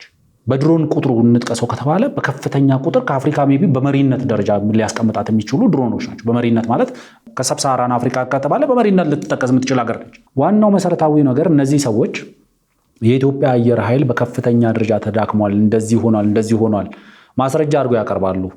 ለምሳሌ ቁጥሮቹን እርስ በርስ ስለሚጋጩ በቪዲዮ ተመልካቾች ማየት ስለሚችሉ ቪዲዮውን እናስገባበታለን። ከ20 ድሮኖች ውስጥ 5ቱ ብቻ ናቸው እየሰሩ ያሉት። 5ቱ ብቻ የሚሰሩት ደግሞ በባለሙያ እጥረት ነው። ባለሙያ እጥረት ደግሞ የተከሰተው በማንነታቸው ምክንያት የተገፉ ባለሙያዎች ስላሉ ነው ይላሉ። የኢትዮጵያ አየር ኃይል ካለፉት 2 መንግስታት ዘመናት በከፋ ሁኔታ የተዳከመበት ጊዜ ላይ እንደሚገኝ ተገለጸ።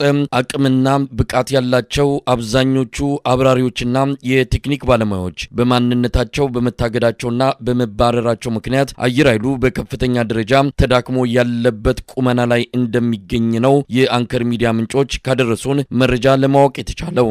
በግዢና በተለያዩ ስምምነቶች ወደ ሀገር ውስጥ ከገቡት ከ20 በላይ ድሮኖች መሃል አሁን በስራ ላይ የሚገኙት 5ቱ ብቻ እንደሆኑና እነዚህም በማንነታቸው በታገዱ ባለሙያዎች አለመኖር ምክንያት ለመጠቀም የሚያስችል በቂ የሰው ኃይል እንደሌለ ነው በመረጃው የተገለጸው። በአሁኑ ጊዜ ከድሮን ጋር በተያያዘ ከኦሮሞ ብሔር ተወላጆች በቀር ሌላው ኢትዮጵያዊ እምነት በማጣቱ ከፍተኛ የሰው ኃይል እጥረት የገጠመ ሲሆን በተለይም የአማራ ብሔር ተወላጅ የሆኑ የድሮን የቴክኒክ ባለሙያዎችና ሌሎች ሰራተኞች በሙሉ አስገዳጅ እረፍት እንዲወጡ በመደረጋቸው አየር ኃይሉ ድሮን የመጠቀም አቅሙ መዳከሙን ለአንከር ሚዲያ በደረሰው መረጃ ላይ ተገልጿል። ከቀድሞቹና አዲስ ከገቡት በአጠቃላይ 30 ከሚሆኑ ድሮኖች 5ቱ ብቻ አገልግሎት የሚሰጡ መሆናቸው ቴክኖሎጂን በመጠቀም ጦርነትን በብቃት መወጣት በሚል ለጀመረው አዲስ እቅድ ከፍተኛ ፈተና የገጠመው ሲሆን የሚግና የሄሊኮፕተር አብራሪዎችም በማንነት ምክንያት ከስራ ውጪ በመደረጋቸው በአሁኑ ጊዜ አየር ኃይሉ 3 አብራሪዎች ብቻ እንደቀሩት ነው ለማወቅ የተቻለው። ቅድም የምን ባለሙያ እጥረት ነው የገጠመን ብዬ የጠየቁበት ምክንያት ለእነዚህ ሰዎች ሜቢ ፓይለት አጥሯቸዋል ነው ሊሉን የሚችሉት ማለት ነው። ድሮን ፓይለት ይፈልጋል እያሉኝ ነው ማለት ነው። ምክንያቱም ሀገር ውስጥ ጦርነት እየተካሄደ ሀገር ውስጥ ግጭት እየተካሄደ ነው። ድሮኖች በተወሰኑ አካባቢዎች ላይ ጥቃት እየሰነዘሩ ነው ይታወቃል። 5 ድሮን ብቻ ነው ፈንክሽናል የሆነው። ስለዚህ 30ውን ፈንክሽናል እስካልሆነ ድረስ ሰማይ ላይ ሲንጋጋ እስካላየሁት ድረስ ምክንያቱም ከሀገር ውስጥ ግጭቶች ውጪ ጦርነቱ ውስጥ አይደለም ያለነው እኮ። የግድ 30ውን ሲበር ማየት የለባቸውም እነዚህ ሰዎች። የግድ 20ውን ሲበር ማየት የለባቸውም እነዚህ ሰዎች።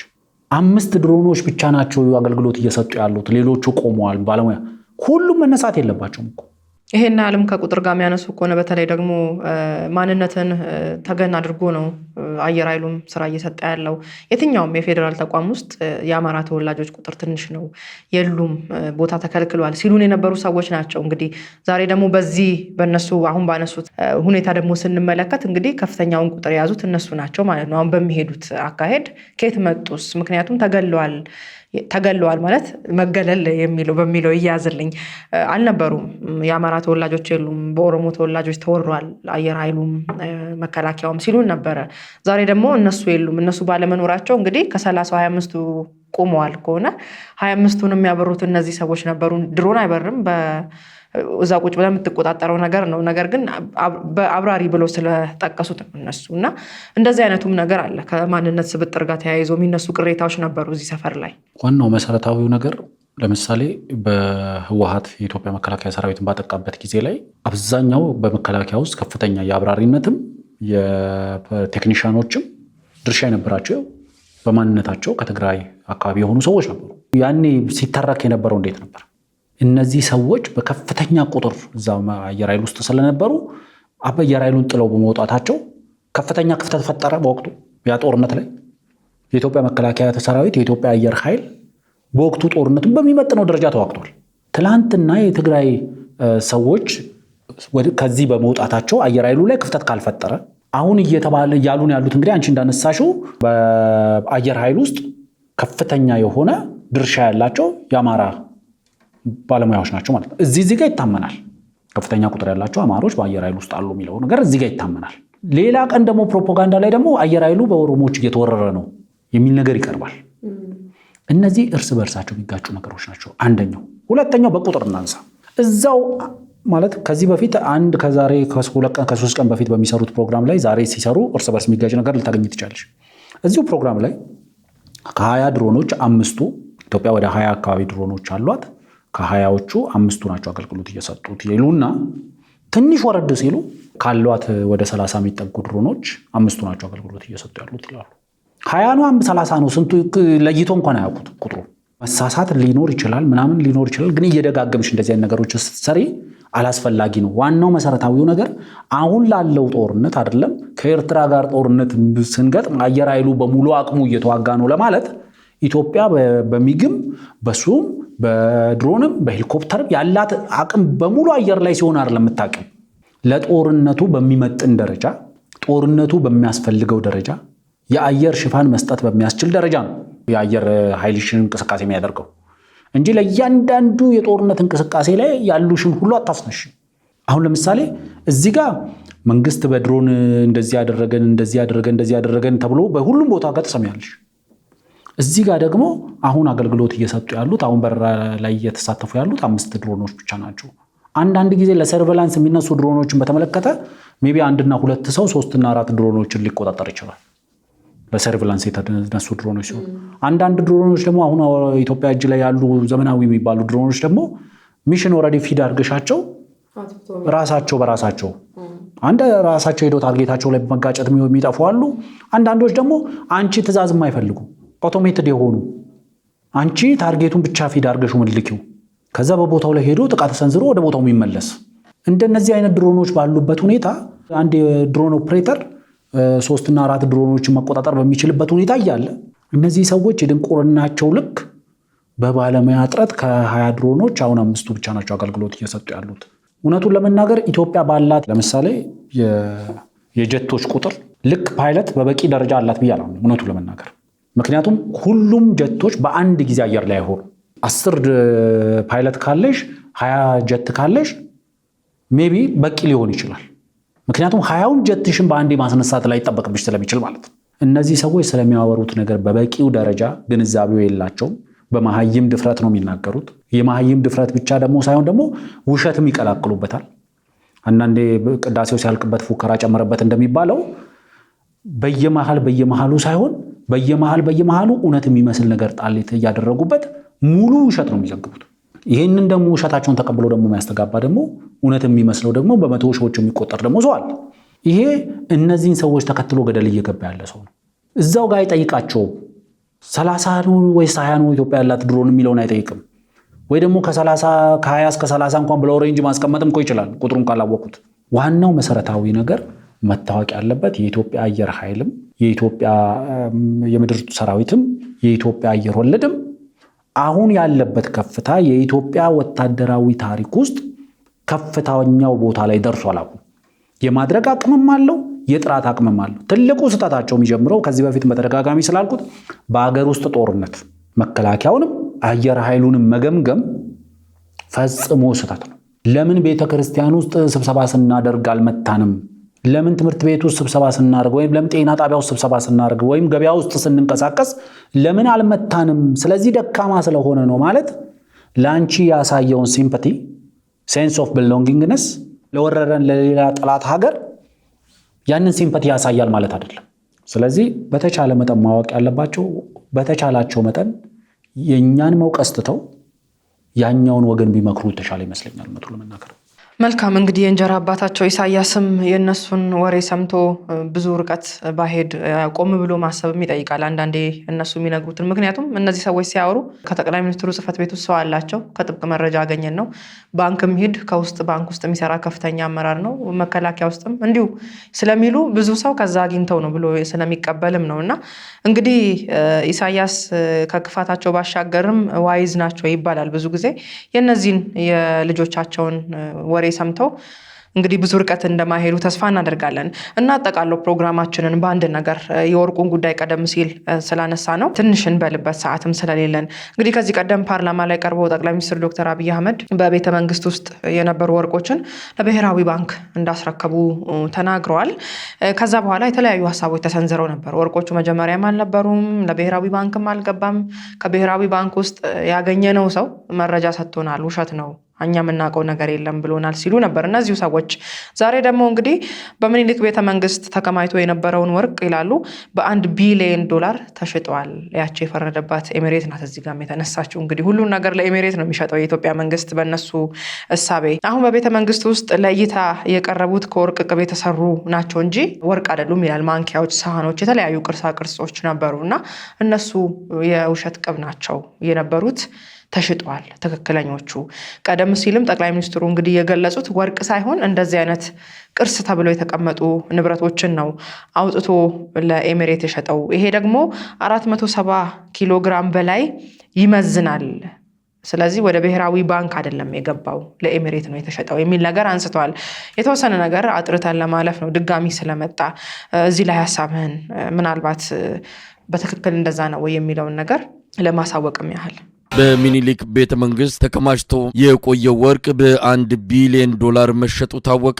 አሁን በቤተ መንግስቱ ተደርድረው ለእይታ የቀረቡት በወርቅ ቅብ የተሰሩ መሆናቸውን ለአንከር ሚዲያ በደረሰ መረጃ ላይ ተመልክቷል። ከ470 ኪሎ ግራም በላይ እንደሆኑ የሚገመቱት በማንኪያ በሳህንና በተለያዩ ቅርጽ የተሰሩ የወርቅ ዕቃዎች ወደ ብሔራዊ ባንክ እንደገቡ ሲገለጽ የነበረው ሐሰተኛና ህዝቡን ለማደናገር እንደሆነ የጠቀሱት የመረጃ ምንጮች ወርቆቹ በተለየ ሁኔታ ወደ ዱባይ ተወስደው $1 ቢሊዮን መሸጣቸውን ነው ለማወቅ የተቻለው። ሰዓት ስለመገደበን ሜቢ የተወሰነ ነገር ብቻ ልበልና ልለፈው። ብዙ የምንለው ነገር ነበር ከዚህ ጋር በተያያዘ። በራሳቸው ቁጥሮች እንዴት እርስ በርስ እንደማይናበቡ ለማሳየት ልሞክር። ለምሳሌ እነሱ እንደሚሉት ወደ 474 ኪሎ ግራም የሆነ ወርቅ ነው ወደ ጠቅላይ ሚኒስትሩ ወደ ብሔራዊ ባንክ አስገብቻለሁ ያሉት። እነዚህ ወርቆች ቅርስ በተለያየ በስጦታ በምናምን የተሰጡ ወርቆች ናቸው የሚል መከራከሪያ ነበር ያኔም ሲያቀርቡ የነበረው። አሁንም ይዘውት የመጡት እንደዛ ነው። እነዚህ ወርቆች 474 ኪሎ ግራም ናቸው። ይሄንን ወደ ግራም ኮንቨርት እናደርገው በቀላሉ 1 ኪሎ ግራም ወደ 1000 ግራም አካባቢ ስለሚሆን ወደ ኮንቨርት ስታደርገው 470 ቱ ቢ ፌር እነሱም ያው በገደምዳሜ ወደ 500 ስላሉ 500 ኪሎ ግራም ነው እንበልና ወደ 500,000 ግራም አካባቢ ወርቅ ነው ብለን እንውሰድ። 500,000 ግራም ወርቅ ነው እንግዲህ $1 ቢሊዮን ተሸጠ እያሉ ያሉት። አስቂኙ ነገር በዓለም አቀፍ የወርቅ ገበያ ዛሬ ዓለም አቀፍ የወርቅ ዋጋ ስንት እንደሆነ ማወቅ ይቻላል በስልካችን ላይ በቀላሉ። ኦልሞስት ማንም ሰው ቼክ ማድረግ ስለሚችል $100 በታች ነው 1 ግራም ወርቅ በዓለም አቀፉ ገበያ ላይ። ስለዚህ ኢትዮጵያ 474 ወይም 500 ኪሎ ግራም የሆነ ወርቅን ሸጠች። እንግዲህ እየተባልን ያለ ነው $1 ቢሊዮን አካባቢ ነው። ስለዚህ ቀላሉ መንገድ $1 ቢሊዮን ለ500,000 ግራም እናካፍሉ። እንግዲህ እነዚህ ሰዎች እየነገሩን ያሉት 1 ግራምን $2,000 ሸጣለች ነው እያሉ ያሉት። በዓለም አቀፍ ገበያ ላይ የ1 ግራም የወርቅ ዋጋ $100 በታች ነው።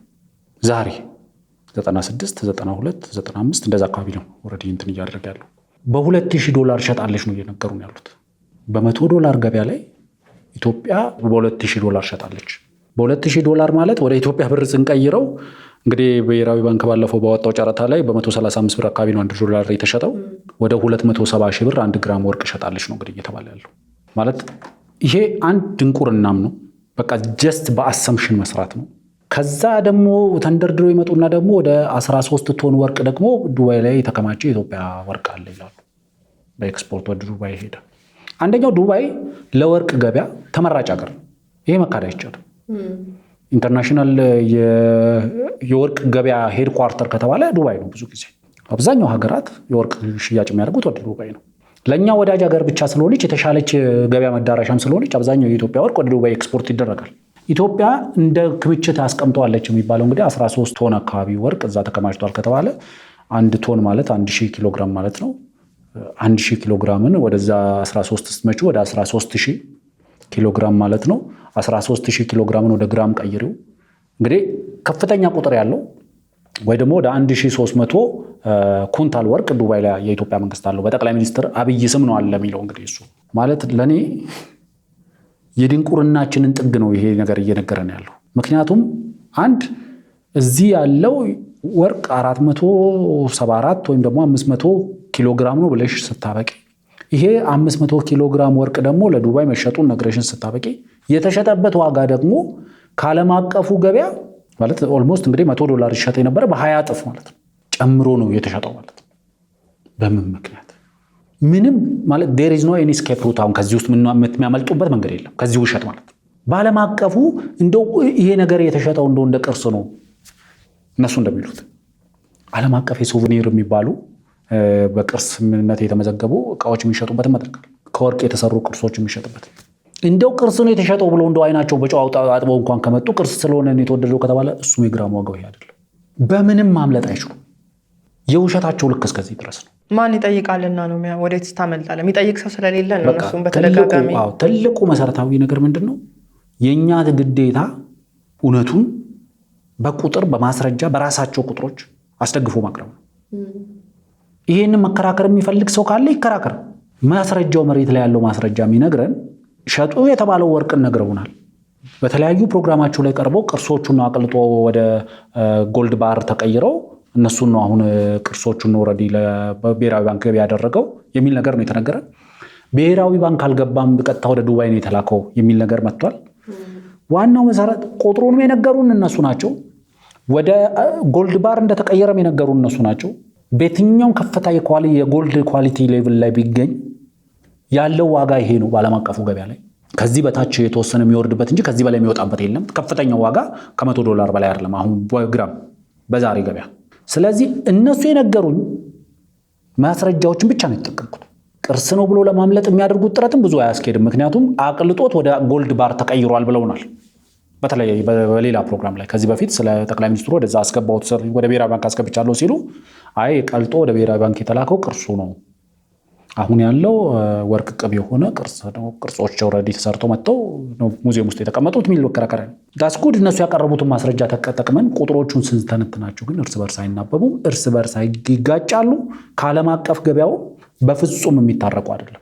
እንደዚህ ወርቅ በግራም $2000 ማ እየገዛችን ከሆነች ዩኤኢ ማለት ከዚህ በላይ ውለታ ውላልናለች ታዲያ ማለት ትልቅ ወዳጃችን ነች ማለት ነው ከዓለም አቀፉ ገበያ በ20 እጥፍ ለኛ ወርቅ የምታረግ ማለት ነው በዚህ በኩል የሀገሪቷ ኢኮኖሚ ምንም የማድረግ አቅም የለውም ተብሎ ይወራል በዚህ በኩል ደግሞ በከፍተኛ ወጪ የኢትዮጵያ አየር መንገድ ጭምር ተሳትፎበት ከፍተኛ የሆነ የጦር መሳሪያ ግዢ እየፈጸመች ነው አሁን የሚል ማስረጃ ይቀርባል ስለዚህ ዋናው መሰረታዊው ነገር የነዚህን ሰዎች እርስ በርስ የሚጋጭ ትንታኔን ተገና አድርጎ እጁን ወደ ኢትዮጵያ ውስጥ ለማስረዘም የሚፈልግ ኃይል ካለ ባይሞክረው ጥሩ ነው ከሞከረው ግን ሜቢ የመጨረሻ ስተቱ ይሆናል ብዬ ነው ማስበው መልካም እንግዲህ ሁሉንም በሂደት ምናይ ነው የሚሆነው የዛሬን እናብቃ እንግዲህ ተመልካቾቻችን ወቅታዊ ሀገራዊ ጉዳይ ላይ ትኩረት ያደረገው የዛሬው የዳሳ ፕሮግራማችን ይሄን ይመስል ነበር አፈወርቅ በደዊና ዮሚዩ አበበ ከእናንተ ጋር ቆይታ አድርገናል መልካም ምሽት